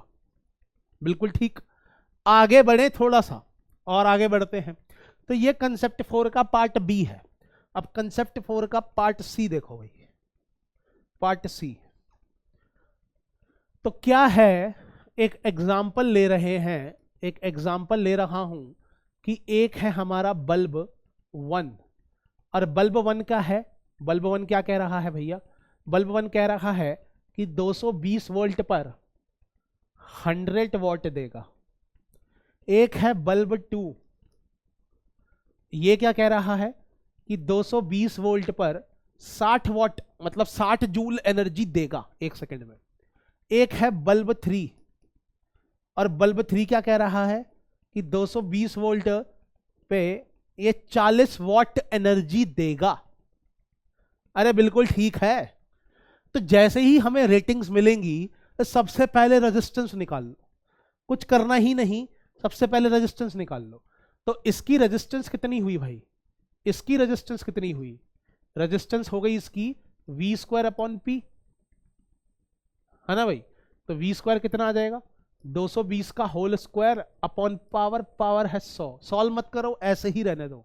R1 resistance, ऐसे ही R2, R2 कितनी हो जाएगी, v स्क्वायर बाय p। अरे v सेम है भाई 220, उसका स्क्वायर अपॉन पावर, पावर कितनी है 60। ठीक है, ऐसे ही तीसरे के साथ कर लो, resistance 3 which is v square by p। अरे v कितना है 220 है, उसका स्क्वायर अपॉन पावर, पावर 40 है। ऐसे रेजिस्टेंस 3 भी निकाल लो। अरे तो तीनों रेजिस्टेंस निकाल ली, R1 R2 और R3 तीनों निकाल ली, ठीक है, तीनों रेजिस्टेंस निकाल ली। तो सबसे ज्यादा रेजिस्टेंस किसकी होगी, जिसका डिनोमिनेटर सबसे कम होगा। तो R3 is greater than R2, it is greater than R1। ठीक है, तो यहां से मैं कह सकता हूं कि R3 greater than R2 greater than R1। Sir कहना क्या चाह रहे हो, अभी तो मैं कुछ कहना ही नहीं चाह रहा। अभी मैं तुमको यह बता रहा हूं कि अगर तुम्हें क्वेश्चन में बल्ब की रेटिंग्स दी जाती हैं तो पहले उन रेटिंग्स का इस्तेमाल करके बल्ब की रेजिस्टेंस निकाल लो। तो हमने वो रेजिस्टेंस निकाल ली, क्वेश्चन में चाहे कुछ भी पूछा हो पहले रेजिस्टेंस निकाल लेना। तो हमने पहले रेजिस्टेंस को निकाल लिया, ठीक है, और फिर रेजिस्टेंस का रिलेशन भी पता लग गया कि रेजिस्टेंस कौन कितना बड़ा है ना भाई। तो R3 बड़ा है R2 से और R2 बड़ा है R1 से, ये हमने निकाल दिया। अब अगर ये बोला जाए कि मैंने इन तीनों बल्ब को सीरीज में कनेक्ट कर दिया, ऐसे ये बल्ब हो गया 1, ये बल्ब नंबर 2, ये बल्ब नंबर 3, बल्ब की जगह मैंने रेजिस्टेंस बना दी क्योंकि बल्ब आर द रेजिस्टेंस, और मैंने वोल्टेज दे दी 220 वोल्ट। ऐसे घर में हमारे 220 वोल्ट आती है। अगर आप बल्ब को 220 सारी की सारी 220 वोल्ट अगर आप बल्ब 1 को दोगे तब जाके ये 100 वॉट रिलीज करेगा, 100 जूल एनर्जी रिलीज करेगा। सारी की सारी 220 वोल्ट अगर आप बल्ब को 2 को दोगे तो ये 60 जूल रिलीज करेगा 1 सेकंड में। सारी की सारी 220 वोल्ट अगर आप बल्ब 3 को दोगे तो ये 40 जूल्स रिलीज करेगा, है ना भाई। ये रेटिंग्स का मतलब क्या है कि 220 वोल्ट हमने सिर्फ बल्ब 1 को दी, ये 220 वोल्ट हमने सिर्फ बल्ब 2 को दी, ठीक है ना। तो ये 220 वोल्ट जो है ये रेटिंग्स है, ठीक है। अभी यहां पे हमने क्या किया, यहां पे अभी हमने क्या किया कि हमने ये 220 वोल्ट इन तीनों में बांट दी, मतलब किसी को भी हमने 220 वोल्ट पूरा नहीं दिया, ठीक है भाई। ये क्या है 220 वोल्ट अगर मैं सारा का सारा बल्ब 1 को दूंगा तो ये 100 जूल रिलीज करेगा। अगर मैं सारा का सारा 220 वोल्ट बल्ब 2 को दूंगा तो ये 60 वोल्ट 60 जूल्स की एनर्जी रिलीज करेगा। अगर मैं ये पूरा का पूरा 220 वोल्ट बल्ब 3 को दूंगा तब जाके ये 40 जूल्स रिलीज करेगा। लेकिन इस वाले केस में मैंने 220 वोल्ट तीनों में बांट दिया। कैसे कैसे बांटा नहीं पता। ठीक है भाई। तो क्वेश्चन ये है, विच बल्ब विल ग्लो ब्राइटर, है ना, इनमें से कौन सा बल्ब जो है वो सबसे भयंकर ग्लो करेगा, सबसे अच्छे से ग्लो करेगा। ठीक है ना। तो सब में से आई सेम होगा कि नहीं होगा, देखो जरा बताओ बताओ बताओ बताओ बताओ बताओ। सबका आई क्या होगा इसमें, सेम होगा। अब because they are connected in series, current will be same through all of them. ठीक है। तो यहां पे लिख देते हैं, ये कंसेप्ट ही पढ़ा रहे हैं, अभी तो क्वेश्चन कुछ है ही नहीं। कंसेप्ट में क्या लिखा हमने, because all of them are connected in series. अरे भाई सारे सीरीज में कनेक्टेड हैं। तो जो ब्राइटनेस होती है, करंट विल बी सेम, है ना। यहां पे लिख देते पहले कि current will be same, current सबसे सेम होगा।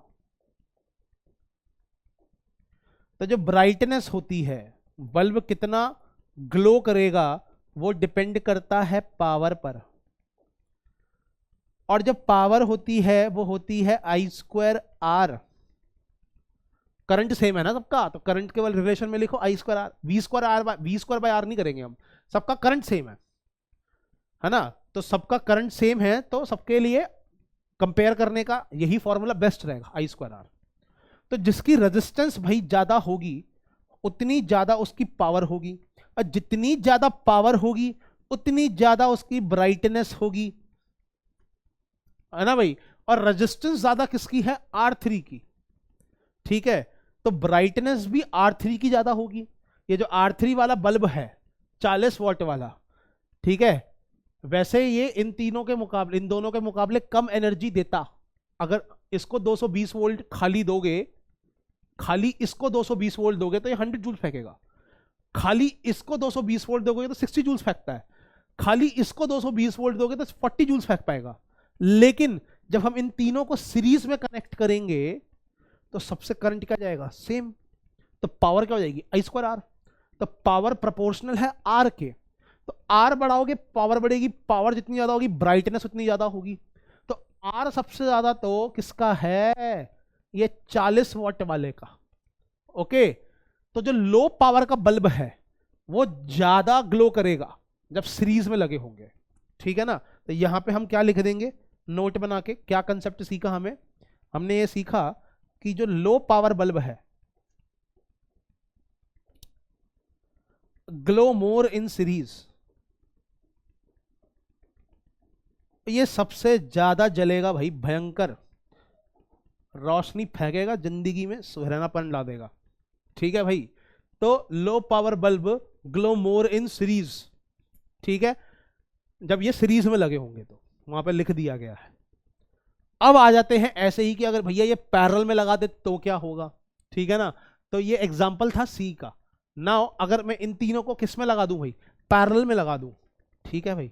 तो अगर मैं इन्हीं तीनों को अब पैरेलल में लगा दूं ऐसे,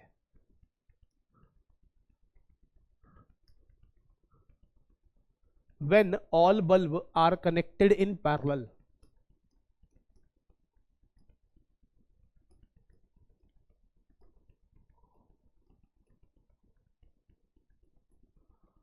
और फिर तुमने 220 वोल्ट लगा दिया।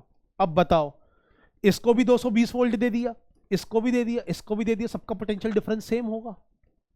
अरे सबका पोटेंशियल डिफरेंस सेम होगा भाई। सबको 220 वोल्ट दे दिया, और 220 वोल्ट जब हम सबको देते तो सबसे ज्यादा तो जलेगा वो 100 वाट वाला, है ना भाई। R1 का पोटेंशियल डिफरेंस कितना है, 220 वोल्ट, तो ये 100 वाट की एनर्जी देगा। R2 का पोटेंशियल डिफरेंस भी 220 वोल्ट है, तो ये 60 वाट की एनर्जी देगा पूरी पूरी। और R3 का पोटेंशियल डिफरेंस भी 220 वोल्ट है, तो ये 40 वाट एनर्जी देगा, 40 जूल पर सेकेंड, है ना भाई। तो इसमें जो ब्राइटनेस है वो प्रोपोर्शनल होगी पावर के, और पावर होता है v square upon R, v square upon R, तो जिसकी रेजिस्टेंस सबसे ज्यादा होगी, R3 वाले की रेजिस्टेंस सबसे ज्यादा थी, उसकी ब्राइटनेस उतनी ही कम होगी। ओके, तो R3 greater than R2 greater than R1 था, तो P1 यहां पे greater than P2 greater than P3 होगा, है ना, तो ब्राइटनेस भी उसी की ज्यादा होगी। तो इसमें हमने क्या बोला कि जो मोर पावर बल्ब है, जिस बल्ब की पावर ज्यादा थी, more power bulb, glow more in parallel. ठीक है, ये हमारा हो गया। अब बहुत सिंपल सा है ये। ठीक है, तो जब बल्ब को सीरीज में जोड़ दिया जाता है, तो जिस बल्ब की पावर सबसे कम होती है, रेटेड पावर जिसकी सबसे कम होती है, एक्चुअली में वो सबसे ज्यादा ग्लो करता है। ठीक है ना, और जब सबको हम पैरेलल में जोड़ देंगे तो सबका V सेम है, तो पावर का फॉर्मूला लिख देंगे V स्क्वायर बाय आर। सबका V तो सेम है ना भाई, ये है, तो सबका V सेम है, तो V स्क्वायर बाय आर लिख दो, ताकि हम सीधा सीधा बोल सकते हैं कि पावर रेजिस्टेंस पे डिपेंड कर रहा है, V पे डिपेंड ही नहीं कर रहा, क्योंकि सबका V तो सेम है। ठीक है, इसलिए हम V स्क्वायर बाय आर वाला फॉर्मूला यूज करेंगे। तो जब सारे पैरेलल में लगे हुए हैं बल्ब्स, तो जिस बल्ब की ज्यादा पावर है रेटेड, वो ज्यादा जलेगा, और अगर सीरीज में लगे हुए हैं तो जिस बल्ब की रेटेड पावर कम है वो ज्यादा ग्लो करेगा। ठीक है, तो ये याद रखना थोड़ा सा, इसमें बच्चों को कंफ्यूजन रहती है, तो वो मैंने यहाँ पे प्रूफ भी कर दिया है कैसे कैसे होता है। ठीक है ना, तो सीरीज में हम देख रहे हैं कि ब्राइटनेस जो है वो आई स्क्वायर आर के बराबर है, और आर जिसका ज्यादा होगा ब्राइटनेस उसकी ज्यादा होगी, और आर किसका ज्यादा है, लो पावर वाले का, जिसकी पावर सबसे कम है उसका आर सबसे ज्यादा है। ठीक है ना, तो low power bulb glow more in series, और पैरेलल में brightness inversely proportional to R है। ठीक है, तो जिसका आर सबसे ज्यादा है वो सबसे कम ग्लो करेगा, और जिसका आर सबसे कम है, आर सबसे कम कर दोगे तो पावर वैसी ज्यादा हो जाएगी ना, तो ज्यादा पावर वाला बल्ब जो था, जो कि 100 वाट वाला था, वो ज्यादा ग्लो करेगा पैरेलल में। ठीक है, तो ये सब चीजें याद रखो। अब चलते हैं क्वेश्चंस में, ताकि भाई और क्लैरिटी आ जाए। ठीक है, बहुत ज्यादा क्लैरिटी चाहिए ना हमें, तो ये और क्लैरिटी चाहिए हमें। तो अब इसने क्या लिखा हुआ है, the total power dissipated in watts. अरे भैया, टोटल पावर जो है वो कितनी डिसिपेट होगी। ठीक है, हम वो देख लेते हैं। अब बहुत छोटा सा क्वेश्चन है, सिंपल क्वेश्चन है, देखो एग्जाम में आ चुका है, और तुमको बता दूं मैं, यही क्वेश्चन रिपीट हो होके जेईई मेंस में भी आते हैं। ठीक है, तो बहुत ही सिंपल सा क्वेश्चन है। ठीक है, इसको एक बार करके देखिए, जरा इसको एक बार करके देखिए, फिर हम डिफिकल्ट क्वेश्चंस की तरफ धीरे धीरे जाएंगे। ओके, तो ये क्वेश्चन है हमारा, और ध्यान से देखो इसको। हमसे टोटल पावर पूछी गई है कि टोटल पावर कितनी डिसिपेट हुई। अरे टोटल पावर जो है वो कितनी डिसिपेट हुई, तो वो देखो, टोटल पावर, जितनी पावर बैटरी देगी, जितनी पावर बैटरी देगी चार्ज को, चार्ज वो सारी की सारी पावर, सारी की सारी एनर्जी रेजिस्टेंस में उड़ा देगा, है ना भाई। रेजिस्टेंस चार्ज क्या करता है, बैटरी से एनर्जी ले लेगा और फिर उनको रेजिस्टेंस में उड़ा देगा। सिंपल सिंपल बात। ठीक है ना, तो टोटल पावर के लिए हम क्या करेंगे, total V into total I। ठीक है ना, तो यहां पे हम ये कर देंगे। तो हम इसको पहले सॉल्व करते हैं भाई। ये दोनों किस में है, पैरेलल में है। ये दोनों किस में है भैया, ये दोनों हैं पैरेलल में। तो 6 और 3 का पैरेलल कॉम्बिनेशन कितना होता है, यहां पे R इक्विवेलेंट कितना आ जाएगा भैया, 6 इंटू 3 अपॉन 6 प्लस 3, ये आ जाएगा 2 ohms। फिर नीचे यहाँ पे 4 ohms है, और यहाँ बैटरी है 18 वोल्ट्स की। तो भाई करंट कितना फ्लो करेगा, ये 4 और 2 सीरीज में हो जाएंगे, तो यहाँ पे जो करंट आएगा, करंट कितना आ जाएगा भैया, total EMF, net EMF upon net resistance. ठीक है ना, फाइनल। तो ई नेट हमारा 18 है, आर फाइनल हमारा 6 है, तो यहाँ पे 3 एम्पियर का जो करंट है वो आ गया। तो battery power delivered by battery, power delivered by battery battery ने कितनी पावर सर्किट को दी, एक्चुअली में तो उसने पावर चार्ज को दी है, और फिर वो चार्ज यहाँ पे और यहाँ पर जाकर एनर्जी को सारी उड़ा दे रहा है और फिर वापस आ जा रहा है बैटरी के पास। फिर बैटरी इसको दोबारा पटकने के लिए एनर्जी दे देगी, फिर वो सारा का सारा इन दोनों रजिस्टर में फिर से उड़ा देगा। ठीक है, तो ये है।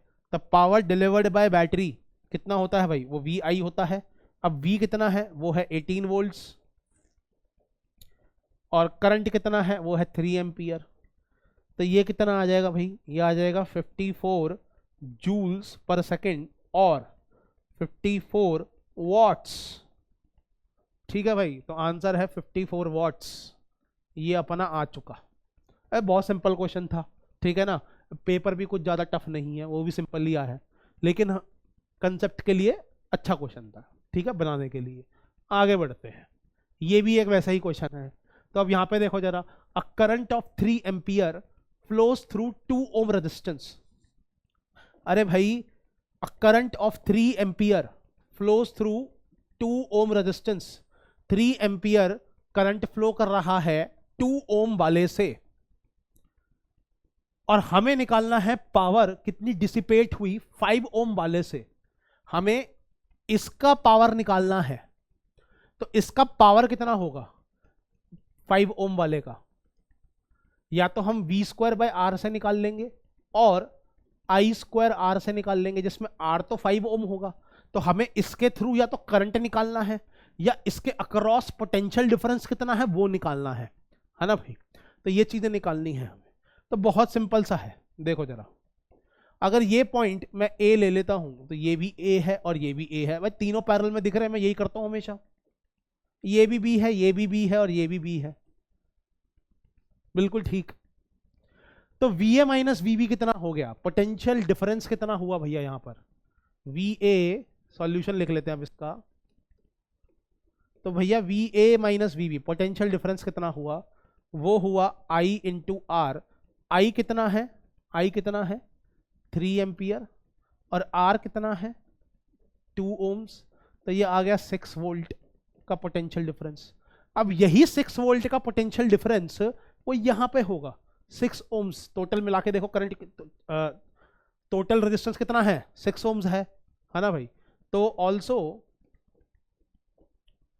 इन लोअर ब्रांच, जो सबसे नीचे वाली ब्रांच है, ये वाली branch V A minus V B जो कि 6 वोल्ट है is equal to current into R equivalent. और टोटल रेजिस्टेंस कितना है भैया, वो 6 ओम्स है। देखो 1 + 5 सीरीज में है ना भाई। तो आई कितना आ जाएगा यहां से, आई आ जाएगा 1 एम्पियर। अरे आई 1 एम्पियर आ गया तो 5 ओम से 1 एम्पियर का करंट जा रहा है। तो पावर निकालेंगे जब हम डिसिपेटेड, तो वो कैसे निकालेंगे भाई, आई स्क्वायर आर। आई है 1, उसका स्क्वायर, और रेजिस्टेंस है 5 ओम, तो यहां पे आ जाएगा 5 वॉट। बहुत सिंपल है, बहुत ज्यादा सिंपल है। अब देखो तो बहुत ज्यादा सिंपल है, ठीक है। तो ये हम इस तरीके से क्या करेंगे, सॉल्व कर देंगे इसको।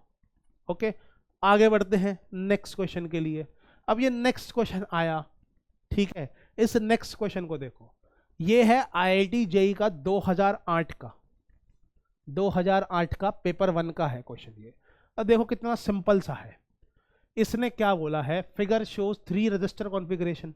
अरे भैया ये एक कॉन्फ़िगरेशन है, ये भी एक कॉन्फ़िगरेशन है और ये भी एक कॉन्फ़िगरेशन है, बिल्कुल ठीक। कनेक्टेड टू 3 वोल्ट, सबका पोटेंशियल डिफरेंस क्या है भैया, सेम है।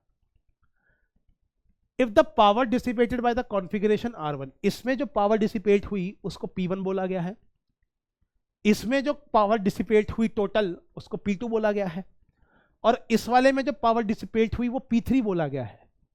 तो हमें इनका रिलेशन निकालना है। अब बताओ, टोटल पावर डिसिपेटेड निकालना है तो हमने इसमें सीखा था कि R इक्विवेलेंट निकाल लो, ठीक है ना, उससे I निकाल लो और फिर VI कर दो, टोटल पावर डिसिपेट आ जाएगा, है ना भाई। कि बैटरी से कितना करंट पास किया I, और I निकालने के लिए R इक्विवेलेंट निकालना पड़ेगा और फिर VI कर दो, आंसर आ जाएगा। बैटरी जितनी एनर्जी देगी टोटल, उतनी ही तो एनर्जी रेजिस्टेंस में टोटल उड़ेगी, ठीक है ना भाई। तो यहाँ पे थोड़ा सा डिफिकल्ट बनाने के लिए 3 दे दिए कि तीनों बार सॉल्व करो, बस खत्म काम, ठीक है। तो इसमें देखो ये तो व्हीटस्टोन ब्रिज बन रहा है साफ साफ, है ना भाई। ये हमें साफ साफ दिख रहा है कि 4 रेजिस्टेंस है ऐसे, और बीच में एक रेजिस्टेंस है, हमने ये चीज पढ़ी हुई है। ये हमारा हो गया 3 वोल्ट, ठीक है ना। ये हमने पढ़ा हुआ है कि ये व्हीटस्टोन ब्रिज होता है, जिसमें बीच वाला तो हम हटा सकते हैं आराम से। तो फिर ये 1 ओम, ये 1 ओम, ये सीरीज में हो जाएंगे दोनों, ये दोनों सीरीज में हो जाएंगे 2 ओम्स, ये दोनों सीरीज में हो जाएंगे 2 ओम्स, और फिर ये 2 और नीचे वाला 2 पैरेलल में हो गए। तो इसका जो आर इक्विवेलेंट आएगा वो आ जाएगा 1 ओम, है ना भाई। तो इसका जो आर इक्विवेलेंट 1 होगा वो 1 ओम आ जाएगा, बिल्कुल ठीक। इसका कितना होगा, ये दोनों सीरीज में है 2 ओम्स, ये दोनों सीरीज में है 2 ओम्स, ये 2 और ये 2 पैरेलल में है, तो आर इक्विवेलेंट आ गया 1 ओम, और फिर वो 1 और ये वाला 1 भी पैरेलल में है, तो आर इक्विवेलेंट इसका कितना आ गया, हाफ, ठीक है। ये आर इक्विवेलेंट आप खुद से निकालिए, मैं काफी प्रैक्टिस करवा चुका हूं इसकी, ठीक है। स्पून फीडिंग नहीं करूंगा मैं, आर इक्विवेलेंट खुद से निकाल के देखना है। तो आर इक्विवेलेंट इसका आ गया हाफ, तो ये आर इक्विवेलेंट हो गया सेकंड कॉन्फ़िगरेशन का, 2 लिख देते हैं आप। अब इसका देखो, ये 2 ओम्स, ये 2 ओम्स, ये पैरेलल में है 1 ओम, और फिर वो 1 ओम और ये वाला 1 ओम सीरीज में आ जाएंगे, तो 2 ओम्स, ठीक है ना। तो आर इक्विवेलेंट 3 कितना आ जाएगा, 2 ओम्स। नाउ हमें तीनों के आर इक्विवेलेंट पता लग गए। अब तीनों का वी सेम है, देखो पावर क्या है, सेम, मतलब वोल्ट क्या है, सबका सेम। तो पावर अगर हमें निकालनी है तो पावर होती है v²/r। अरे बड़ा सिंपल है भाई, तीनों का v सेम है, तो पावर हो जाएगी v²/r इक्विवेलेंट। तो जितना कम होगा आर इक्विवेलेंट उतनी ज्यादा पावर होगी, ठीक है भाई। तो सबसे कम आर इक्विवेलेंट है 2 का, तो 2 की पावर जो है वो सबसे ज्यादा होगी, ये रहा। उसके बाद आर इक्विवेलेंट आता है 1 का, हाफ के बाद 1 आएगा, तो उसकी पावर थोड़ी और कम होगी। और सबसे ज्यादा आर इक्विवेलेंट है कॉन्फ़िगरेशन 3 का, तो उसकी पावर तो सबसे कम होगी, P3। तो ये हमारा बहुत ही बेस्ट ऑप्शन है, करेक्ट ऑप्शन है, ठीक है। ये हमने टिक मार दिया, ज्यादा मुश्किल नहीं है। देखो जेईई एडवांस का क्वेश्चन है, ठीक है, वही जो हमने सीबीएसई AIPMT का क्वेश्चन किया था, उसी को 3 बार सॉल्व करवाया इसने डिफिकल्ट बनाने के लिए, बस, ठीक है। इससे डिफिकल्टी नहीं आ सकती। अब नेक्स्ट क्वेश्चन देखो, ये 2014 का पेपर 1 है, ठीक है, 2014 के पेपर 1 में आया था ये। अब क्या है ये क्वेश्चन, देखो जरा ध्यान से, और बहुत अच्छा क्वेश्चन है, बहुत ध्यान से देखना है। इसने बोला है कि हीटर है, हीटर मतलब रेजिस्टेंस है, इलेक्ट्रिक केटल है मेड ऑफ वायर, जो रेजिस्टेंस है वो एक वायर की बनी हुई है जिसका लेंथ है L और डायामीटर है D, ठीक है, लेंथ है L और डायामीटर है D, ओके। तो it takes 4 minutes to raise the temperature of, इतने kg पानी का जो टेम्परेचर है वो 40 K से बढ़ाना है, ओके। तो इतने पानी का टेम्परेचर इतने डिग्री से बढ़ाना है, तो हमें कुछ हीट देनी पड़ेगी, लेट अस से x अमाउंट ऑफ हीट दे रहे हैं, ठीक है ना। यहां पे हम लिख लेते हैं let x amount of heat, x amount of heat is given to raise temperature of 40 of half kg water, half kg H2O by 40 K, ठीक है ना। तो 40 केल्विन से आधे kg का पानी का टेम्परेचर हमें बढ़ाना है, तो इतनी अमाउंट ऑफ हीट हमें देनी पड़ेगी, बिल्कुल ठीक। तो केस 1 क्या है, केस 1 ये है कि L लेंथ का वायर है और उसका D डायमीटर है, ठीक है भैया। तो केस 1 लिख लेते हैं, यहां पे केस 1 लिख लेते हैं। तो जो वायर है हमारी उसकी लेंथ है L और उसका जो डायमीटर है वो है D। तो इसकी रेजिस्टेंस कितनी हो जाएगी, इसकी रेजिस्टेंस कितनी हो जाएगी भाई, इसकी रेजिस्टेंस हो जाएगी rho L upon area, area कितना हो जाएगा पाई डायामीटर का स्क्वायर इंटू 4, ये रेजिस्टेंस हो जाएगी। इसको हम ले लेते हैं R1, ये रेजिस्टेंस हो गई R1। अब ये जो हीटर है, हीटर मतलब वायर ही होगी, रेजिस्टेंस ही हो गया। तो ये जो हीटर है हमने इसको सोर्स से इसको वोल्टेज दी होगी कुछ, है ना, तो इसको जो वोल्टेज दी लेटर से वो V दे दी, ये हमारी वायर है और उसको वोल्टेज दे दी हमने V। तो इसने पावर कितनी निकाली, पावर क्या हो जाएगी इसकी V स्क्वायर अपॉन R1। इसका मतलब इतनी जूल्स एनर्जी रिलीज कर रहा है इन 1 सेकेंड। जो पावर होती है उसका मतलब क्या होता है कि जूल्स पर सेकेंड, एक सेकेंड में कितनी एनर्जी दे रहा है। पावर का मतलब एक सेकेंड में कितना काम किया, एक सेकेंड में कितनी एनर्जी दी। तो अगर पावर की वैल्यू है V स्क्वायर बाय R1, तो इसका मतलब है कि इतनी एनर्जी ये एक सेकेंड में दे रहा है। अब पानी गर्म करने में कितना मिनट लगा, 4 मिनट। तो इतने मिनट्स में कितनी एनर्जी दे देगा, है ना। तो जो एक्स अमाउंट ऑफ एनर्जी देनी है हमें, पानी को कितनी एनर्जी देनी है, एक्स अमाउंट ऑफ एनर्जी, तो वो क्या हो जाएगी पावर इंटू टाइम। पावर क्या होता है, एक सेकंड में कितनी एनर्जी दी। ओके, पावर क्या होता है, एक सेकंड में हमने कितनी एनर्जी दी। तो टी टाइम में कितनी दे देंगे, पीटी। बहुत सिंपल है ना भाई। तो पी कितना है हमारा, पी है V स्क्वायर अपॉन R1। और टाइम कितना है, टाइम है हमारा 4 मिनट्स, और 1 मिनट में 60 सेकेंड्स होते हैं।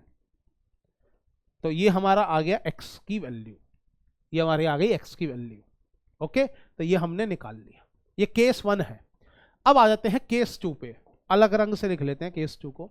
अब इसने केस 2 में क्या बोला हुआ है कि ये जो अभी हमने हीटर यूज किया जिसने पानी को उबाल दिया था 4 मिनट में, हमने इस हीटर को, this heater is replaced by a new heater. अब हम नया हीटर ले आए, नया हीटर का मतलब नई वायर लेके आए होंगे रेजिस्टेंस की, ठीक है ना। तो न्यू हीटर, अब उस न्यू हीटर में 2 वायर्स हैं, ठीक है ना। अब उस न्यू हीटर में 2 वायर्स हैं, दोनों वायर सेम मटेरियल की बनी हुई है जो पहले बनी हुई थी, मतलब रो चेंज नहीं हुआ, रो सबका सेम है, मटेरियल चेंज नहीं हुआ, इसका मतलब रो चेंज नहीं हुआ। लेकिन दोनों वायर्स की जो लेंथ है अब वो अभी भी L है, जो पहले थी L, लेकिन डायामीटर डबल कर दिया। अब डायामीटर डबल कर दिया। केस 2 की बात कर रहे हैं। The way these wires are connected in given in the option, मतलब जब 2 वायर्स को मैं पैरेलल कनेक्ट कर दूंगा या सीरीज कनेक्ट कर दूंगा तो ये दिया हुआ ऑप्शंस के अंदर। ओके, तो कितना टाइम लगेगा, how much time in minutes will it take to raise the temperature of same amount of pani by same temperature. आधा केजी पानी का टेम्परेचर 40 केल्विन से बढ़ाना है तो हमें एक्स अमाउंट ऑफ हीट देनी थी, है ना भाई। तो केस 1 में जो एक्स की वैल्यू आई वो ये आई, केस 2 में हमें वही एक्स की वैल्यू निकालनी है अब, और फिर देखना है कितना टाइम लगेगा, ठीक है। अगर पैरेलल में कनेक्ट कर दूंगा 2 वायर्स को या फिर सीरीज में कनेक्ट करूंगा। तो अब क्वेश्चन देखते हैं, हम इसको सॉल्व करते हैं केस 2। तो केस 2 में क्या बोला गया है, केस 2 में ये बोला गया है कि हमारे पास 2 वायर्स हैं ऐसे,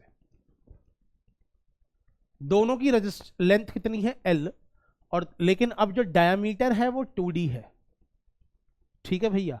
अब जो डायामीटर है ना, अरे वो 2D है भाई, ठीक है, वो 2D है। अब तो बहुत सिंपल सी बात है, जब मैं इन दोनों को पहले एक बार सीरीज में कनेक्ट करके देख लेता हूं, पहले मैं इन दोनों की रेजिस्टेंस निकाल लेता हूं, चलो ठीक है, एक वायर की रेजिस्टेंस निकाल लेते हैं। ये हो गई लेंथ L, ये हो गया डायमीटर 2D, तो इसकी रेजिस्टेंस कितनी होगी, R रो L अपॉन एरिया, तो 2D का स्क्वायर अपॉन 4, तो यहाँ पे कितना आ जाएगा, रो L अपॉन D स्क्वायर, पाई D स्क्वायर, है ना भाई। पाई भी आएगा, मैंने लगाया था नहीं लगाया था यहाँ पर, हाँ पाई लगाया था यहाँ पर, ठीक है ना। तो पाई D स्क्वायर, तो यहाँ पे हमने ये लगा दिया, ये रेजिस्टेंस आ गई, जो कि पहले वाले के कितनी है भैया 1/4 था। देखो पहले ऊपर 4 आ रहा था, अब यहाँ पे 4 नहीं आ रहा, यहाँ पे नहीं आ रहा 4। तो ये जो रेजिस्टेंस है R2 ये R1/4 है बेसिकली, ठीक है ना। हमने जो पहले रेजिस्टेंस निकाली थी R1, ये वाली, इसमें यहाँ पे 4 आ रहा है, R2 में 4 नहीं आ रहा, इसका मतलब R2 इसका 1/4 है, ठीक है ना। तो ये चीज हमारे पास हो गई नाउ। तो ये R1/4 है। अब जब मैं इनको सीरीज में कनेक्ट कर दूंगा, व्हेन कनेक्टेड इन सीरीज,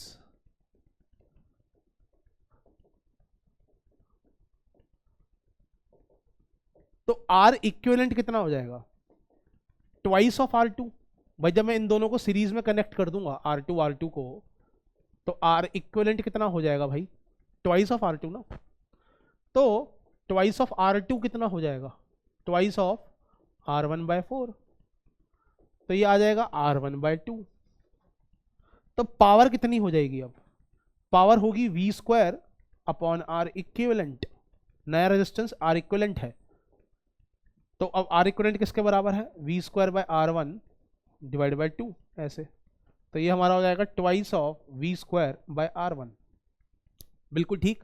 अब हमें कितनी हीट देनी थी, एक्स अमाउंट ऑफ हीट देनी थी। ये हमने एनर्जी दी है इन 1 सेकेंड, तो टी टाइम में कितनी दे देंगे एनर्जी, 2V²/R1 इंटू टी ऐसे। लेकिन एक्स कितना था, एक्स था V²/R1 इंटू 4 मिनट्स, है ना। यहाँ पे मिनट्स में पूछा गया तो मैं ये हटा देता हूँ, यहाँ पे मिनट्स लिख देता हूँ, 4 मिनट्स, V²/R1 इंटू 4 मिनट्स। तो यहाँ पे हम क्या लिख देंगे, एक्स की वैल्यू V²/R1 इंटू 4 मिनट्स। तो वही V²/R1 और V²/R1 कट गया, यहाँ पे 2 से यहाँ पे 2 कट गया, तो टाइम कितना आ जाएगा हमारा, 2 मिनट्स का। तो जब मैं दो रजिस्टर्स को सीरीज में लगा दूंगा, हमने नया हीटर लिया, उसमें 2 वायर्स थी और हर वायर की लेंथ L है और एरिया जो डायमीटर है वो 2D है, तो नया रेजिस्टेंस कितना आ जाएगा, एक वायर का R1/4। अगर मैं ऐसी 2 वायर्स को सीरीज में लगा देता हूं तो वो इतनी पावर देंगे, 1 सेकंड में इतनी एनर्जी देंगे, तो टी टाइम में इतनी एनर्जी दे देंगे, टी से मल्टीप्लाई कर देंगे, और ये एनर्जी एक्स के बराबर होनी चाहिए, ताकि ½ kg अमाउंट ऑफ पानी जो है उसका टेम्परेचर 40K से हम बढ़ा सके। एक्स अमाउंट ऑफ हीट चाहिए होती है हमें, एक्स की वैल्यू यहाँ पे ये आई थी और वही एक्स की वैल्यू हमने यहाँ पे ये डाल दी, तो यहाँ से हमारा जो टी है वो आ गया भैया 2 मिनट्स। बहुत सिंपल है, बहुत ज़्यादा सिंपल है, ठीक है ना। तो वो आ गया है 2 मिनट्स, तो 2 आ जाएगा if they are connected in series. अब ऐसे ही हमें किस में देखना है, पैरेलल में देखना है, ठीक है। तो अब अगर पैरेलल में लगाऊंगा तो क्या होगा वो देखो। तो अगर मैं पैरेलल में लगा दूंगा, when connected in parallel, same source है, व्हेन कनेक्टेड इन पैरेलल, ठीक है, वोल्टेज सेम रहेगी तीनों केसेस में, क्वेश्चन में लिखा हुआ है मेरे ख्याल से ये, this heater is replaced by a new heater having 2 wires of same material each of length, ठीक है ना, the way these wires are connected in the given option. अच्छा, सोर्स के बारे में कुछ नहीं दिया हुआ, तो सोर्स हमें सेम लेके चलना पड़ेगा, है ना। हमें R इक्विवेलेंट को सभी को V से ही कनेक्ट करना है, वरना हम सॉल्व नहीं कर पाएंगे क्वेश्चंस को, ठीक है। तो व्हेन कनेक्टेड इन पैरेलल, अब पैरेलल में हमने ये 2 रेजिस्टेंस जो है कनेक्ट कर दिए, R2 और R2, तो इनका जो R इक्विवेलेंट आएगा, सोर्स सेम रखनी है, तो इनका जो R इक्विवेलेंट आएगा वो कितना आ जाएगा भैया, वो आ जाएगा R2 डिवाइडेड बाई 2, ठीक है, ये आ जाएगा। तो ये पावर कितनी रिलीज करेगा, पावर जो रिलीज करेगा वो करेगा V²/R equivalent which is R2 divided by 2, ठीक है ना, R2/2। अब ये R2 कितना है, R2 जो है ये R1/4 है, ये जो R2 है ये R1/4 है, तो V²R1/8 हो जाएगा। R2 जो है वो कितना है, R1/4, तो नीचे ऑलरेडी 2 है तो 8 हो जाएगा, तो यहाँ पे कितना आ जाएगा, 8V²/R1। इतनी एनर्जी रिलीज कर रहा है इन 1 सेकेंड, 1 सेकेंड में इतनी एनर्जी रिलीज करी इसने 1 सेकेंड के अंदर। तो टी टाइम में कितनी एनर्जी रिलीज करनी चाहिए इसे, एक्स अमाउंट ऑफ, है ना भाई। तो x is equal to P T, तो x कितना है हमारा, x तो हमारा ये है V²/R1 इंटू 4 मिनट्स, और यहां पे जो हमारा नया p आया है वो कितना है, 8 times V²/R1 into T minutes. तो यहाँ पे V²/R1 और V²/R1 कट जाएंगे, तो t कितना आ जाएगा हमारा यहाँ से, ½ मिनट। तो अगर पैरेलल में लगा दूंगा जो टाइम होगा कम हो जाएगा, हाफ मिनट में लगेगा टाइम, ठीक है ना। तो देखते हैं हाफ मिनट कहीं लिखा हुआ है क्या। Yes, 0.5 minutes if wires are connected in parallel. तो ये फोर्थ भी सही है, ये मल्टी करेक्ट होगा, इसलिए इसके दो ऑप्शन सही आ रहे हैं, ठीक है ना। तो इस तरीके से हमें ये करना है, ठीक है। तो ये भी हो गया हमारा। नाउ नेक्स्ट क्वेश्चन है जेई मेन का, देखो 2019 का क्वेश्चन है। अब हमें, मैंने बताया था देखो रेटिंग्स दे रखी होंगी, ठीक है ना। तो दो इलेक्ट्रिक बल्ब हैं, एक की रेटिंग है ये और एक की रेटिंग है ये। मैं आगे क्वेश्चन नहीं पढ़ रहा, पहले मैं रेजिस्टेंस निकाल दूंगा फटाफट। इसकी रेजिस्टेंस कितनी आएगी बल्ब 1 की, R1। R1 आ जाएगा 220 का square, V square upon power which is 25। और R2 कितना आएगा, मैं पहले सीधा सीधा रेजिस्टेंस निकाल लूंगा, आगे पढ़ूंगा ही नहीं। 220 का स्क्वायर अपॉन 100, बिल्कुल ठीक, ये समझ में आ गया। अगर मैं R2 को 4 से मल्टीप्लाई कर दूंगा तो R1 आ जाएगा। तो इसका मतलब जो R1 है वो बेसिकली 4R2 है। ये चीज अपने पास आ गई। Now they are connected in series across 220 voltage source. अब इन दोनों को मैंने सीरीज में लगा दिया, इन दोनों रेजिस्टेंस को, R1 को और R2 को सीरीज में लगा दिया, और वोल्टेज दोनों को कितनी दे दी मैंने, 220 वोल्ट्स, बिल्कुल ठीक, ये भी दे दी हमने। If 25 what and 100 what bulbs draw powers P1 and P2, इसकी पावर कितनी है, दोनों में से सेम करंट जाएगा, यस और नो, दोनों में से सेम करंट जाएगा I। तो हमें इन दोनों की पावर्स निकालनी है, क्या निकालनी है, पावर। तो हमें P1 निकालना है, पहले I निकाल लेते हैं। R1 कितना है 4R2, R1 कितना है 4R2। तो इनका जो इक्विवेलेंट आ जाएगा वो कितना आ जाएगा, सीरीज में जुड़े हैं तो सारे ऐड हो जाएंगे, 4R2 plus R2 becomes 5R2। Power की वैल्यू निकालनी है तो पूरा सॉल्व करना पड़ेगा। तो ये हमारा आ जाएगा 220 वोल्ट्स, बिल्कुल ठीक। अब करंट कितना आएगा भैया, करंट हमारा जो आ जाएगा वो आ जाएगा I, और I कितना होगा 220 volts upon resistance which is 5R2। ये हमारा I आ गया, ठीक है ना भाई, ये हमारा I आ गया। अब अगर ये I है हमारा, तो अब हमें P1 निकालना है, मतलब इसकी कितनी पावर है, ठीक है। इफ 25 वॉट बल्ब जिसका रेजिस्टेंस R1 था, उसकी पावर अगर P1 है तो P1 की वैल्यू निकालनी है, ठीक है ना। तो इसकी पावर निकालनी है P1। P1 कितना हो जाएगा, I स्क्वायर जो उसमें से करंट पास कर रहा है इंटू R1। तो I का स्क्वायर कितना हो जाएगा, जल्दी से बताओ भाई। I का स्क्वायर हो जाएगा 220 का स्क्वायर आएगा यहाँ पर, नीचे 5 है उसका भी स्क्वायर आएगा 25, नीचे R2 है R2 का भी स्क्वायर आएगा, और R1 है हमारा 4 टाइम्स R2। तो R2 से ये R2 कट जाएगा, एक ऊपर 4 बच जाएगा, नीचे 25 और यहाँ पे R2। R2 की वैल्यू कितनी थी, 220 का स्क्वायर अपॉन 100। तो यहाँ पे आ जाएगा 220 का square whole divide by 25 into R2। R2 कितना है 220 का स्क्वायर अपॉन 100, और ऊपर एक 4 भी है ना भाई। तो ये 220 स्क्वायर कट जाएगा, यहाँ पे ये 4 आ जाएगा, और ये 4 जब ऊपर चले जाएगा तो यहाँ पे आ जाएगा 16 वॉट। तो P1 जो है वो 16 है, यहाँ पे है 2 में है, P1 जो है वो 16 वॉट दे रखा है। ऐसे ही P2 निकाल लेंगे हम। तो अरे भाई P2 कितना आ जाएगा, I स्क्वायर R2।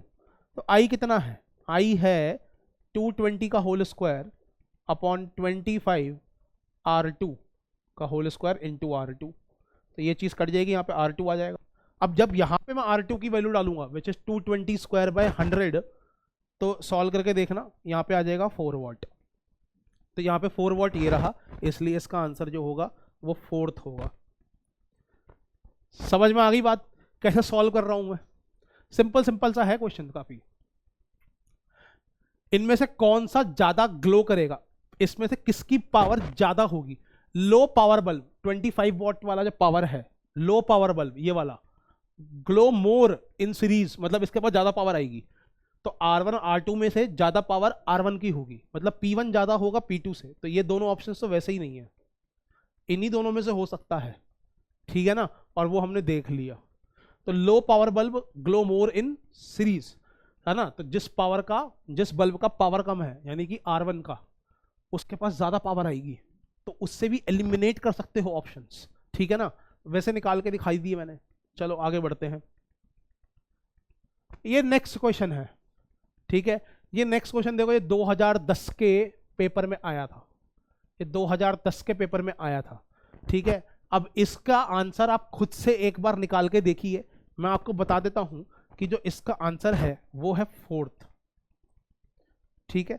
इसका आप निकाल के देखिए, ओके। और बताइए मेरे को कि आपका जो ऑप्शन है आपके हिसाब से क्या आना चाहिए, ठीक है ना। तो आपके हिसाब से जो भी ऑप्शन आएगा वो हम देखेंगे। तो ये हमारा, मैं आपको दे रहा हूं सबको होमवर्क के लिए, ठीक है। ये होमवर्क क्वेश्चन है आपका, इसको जरूर करके देखिएगा। चलो अब आगे बढ़ते हैं। तो अब नेक्स्ट जो टॉपिक बचा है हमारा, ठीक है, मैक्सिमम पावर ट्रांसफर थ्योरम, ठीक है। छोटा सा टॉपिक है बहुत, मैक्सिमम पावर ट्रांसफर थ्योरम। अब ये थ्योरम कहती क्या है?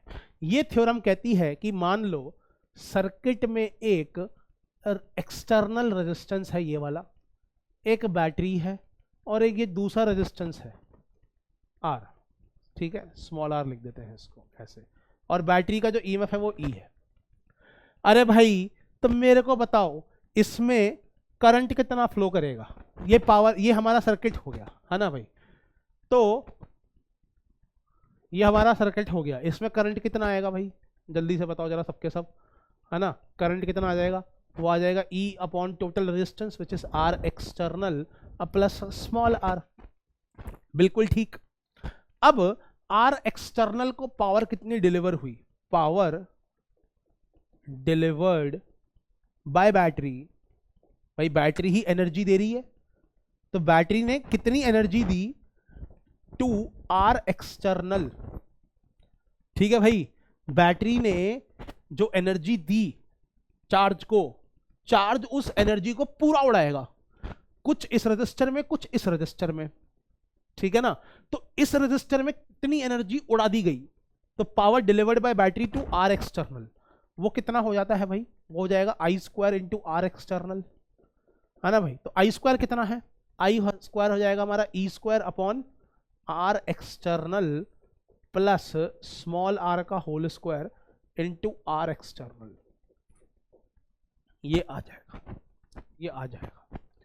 तो this is the power delivered by battery to the R external, ठीक है ना। अब ये थ्योरम क्या कहती है? ये थ्योरम क्या कहती है? ये थ्योरम ये कहती है कि अगर R एक्सटर्नल की वैल्यू इस R के बराबर हो जाए, किस R के बराबर हो जाए?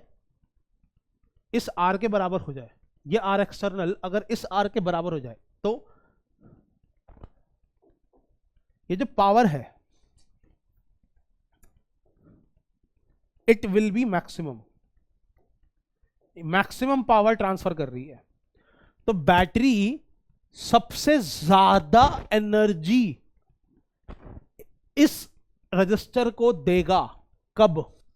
मैक्सिमम पावर ट्रांसफर करनी है, बैटरी ने अपनी एनर्जी ट्रांसफर करनी है R एक्सटर्नल को चार्ज के थ्रू। बैटरी एनर्जी किसको देती है भाई? बताओ जल्दी कमेंट करके। चार्ज को देती है, और वो चार्ज वो सारी एनर्जी इन रजिस्टर्स में डिसिपेट कर देता है ना भाई। तो कुछ एनर्जी वो इसमें डिसिपेट करेगा और कुछ एनर्जी वो इस रजिस्टर में डिसिपेट करेगा, इस वाले में, ठीक है ना भाई। तो बैटरी ने कितनी एनर्जी R एक्सटर्नल को दी डिसिपेट होने के लिए? वो ये एनर्जी है। हम चाहते हैं कि ये एनर्जी मैक्सिमम हो जाए, ठीक है ना। ये एनर्जी मैक्सिमम हो जाए तो उसकी कंडीशन क्या होनी चाहिए? उसकी क्या कंडीशन होनी चाहिए, ठीक है ना। तो power delivered by battery to R external will be maximum only when R external is equal to small r, ठीक है ना। जब ये रेजिस्टेंस और ये रेजिस्टेंस दोनों बराबर हो जाएंगे, ठीक है ना, ये दो रेजिस्टेंस दोनों बराबर होने चाहिए, तब जाके बोलोगे कि इसमें मैक्सिमम एनर्जी आ रही है, ओके। तो when R external becomes equal to R, ये वाला रेजिस्टेंस, जब दोनों रेजिस्टेंस बराबर हो जाएंगे तब पावर मैक्सिमम डिलीवर होगी, ठीक है ना। और वो कितनी होगी मैक्सिमम पावर डिलीवर्ड? पावर का फॉर्मूला क्या था? पावर का फॉर्मूला ये था, इसमें आर एक्सटर्नल आर दोनों सेम डाल दो, तो कितना आ जाएगा, E square upon are external की जगह आर ही डाल दो, है ना भाई। तो ये कितना आ जाएगा, ई स्क्वायर अपॉन 4r। ये पावर जो होगी ये मैक्सिमम ट्रांसफर हो जाएगी। इसके क्वेश्चन कैसे बनते हैं, है ना भाई, इसका क्वेश्चन देखो जरा। एक अगर मैं तुमसे एक क्वेश्चन पूछूं ऐसे ही, एक छोटा सा क्वेश्चन है, बहुत प्यारा सा क्वेश्चन है कि एक रेजिस्टेंस है 2 ओम्स का, एक रेजिस्टेंस है 1 ओम का, और एक बैटरी है और एक और रेजिस्टेंस है 1 ओम का, और ये E है ना। So in which of the resistors, in which of the resistors power transfer is maximum?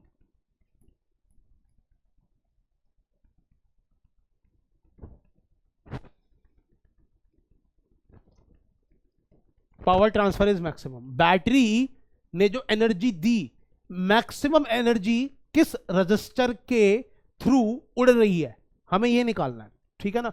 तो in which of the resistor power transfer is maximum, ये निकालना है। अब इसके ना दो तरीके हैं, बहुत सिंपल क्वेश्चन है, तो इसके दो तरीके हैं। तुम ये बोल सकते हो, पहला तरीका क्या बोल सकते हो, तुम बोल सकते हो सर इन सब में से सेम करंट जा रहा है। देखो, अगर तुम्हें मैक्सिमम पावर ट्रांसफर थ्योरम नहीं भी आती तब भी ये क्वेश्चन सॉल्व हो जाता। तो तुम ये बोलते कि सर इन सब में से सेम करंट जा रहा है ना भाई। तो पावर क्या होता है, आई स्क्वायर आर, तो सबका आई सेम है, तो जिसका रेजिस्टेंस सबसे ज्यादा होगा, अरे उसकी पावर भी सबसे ज्यादा होगी, है ना भाई। इसका मतलब 2 ओम्स, ठीक है ना। तो maximum power is transferred to the maximum resistance which is 2 ohms. Okay, तो हम यहां पे बोलेंगे कि जब मैक्सिमम पावर है is being transferred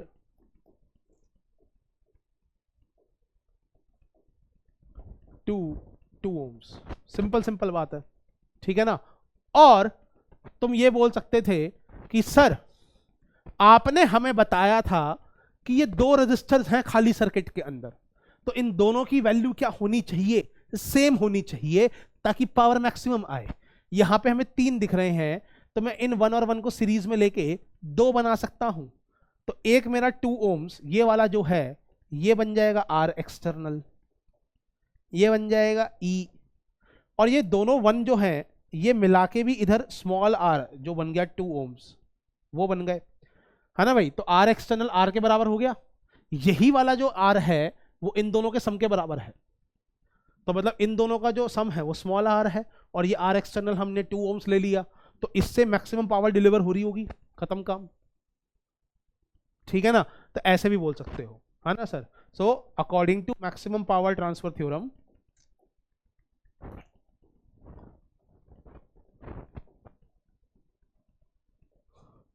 according to maximum power transfer theorem, R external जो कि 2 ओम्स है ना, विल हैव मैक्सिमम पावर।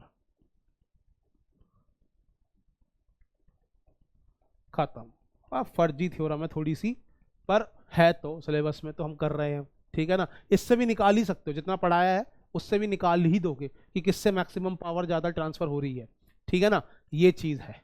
तो हमने करंट इलेक्ट्रिसिटी के भैया सारे कॉन्सेप्ट्स जो हैं वो पढ़ लिए हैं। इसमें जो सबसे टफेस्ट कॉन्सेप्ट जो है, जिसमें तुम थोड़ा सा स्ट्रगल करोगे, वो है आरसी सर्किट्स, ठीक है। तो आरसी सर्किट को ना बहुत अच्छे से प्रैक्टिस करना, क्योंकि मैंने दिखा दिया एडवांस और मेंस में उसके काफी सारे क्वेश्चंस आ रखे हैं। ओके, तो हम नेक्स्ट क्लास में मिलते हैं बिल्कुल नए चैप्टर के साथ, मैग्नेटिज्म के साथ, ठीक है। छोटा चैप्टर है, जल्दी खत्म होगा, ठीक है। तो चलिए फिर नेक्स्ट क्लास में वो चीज शुरू करते हैं। ओके बच्चों, बाय बाय, थैंक यू।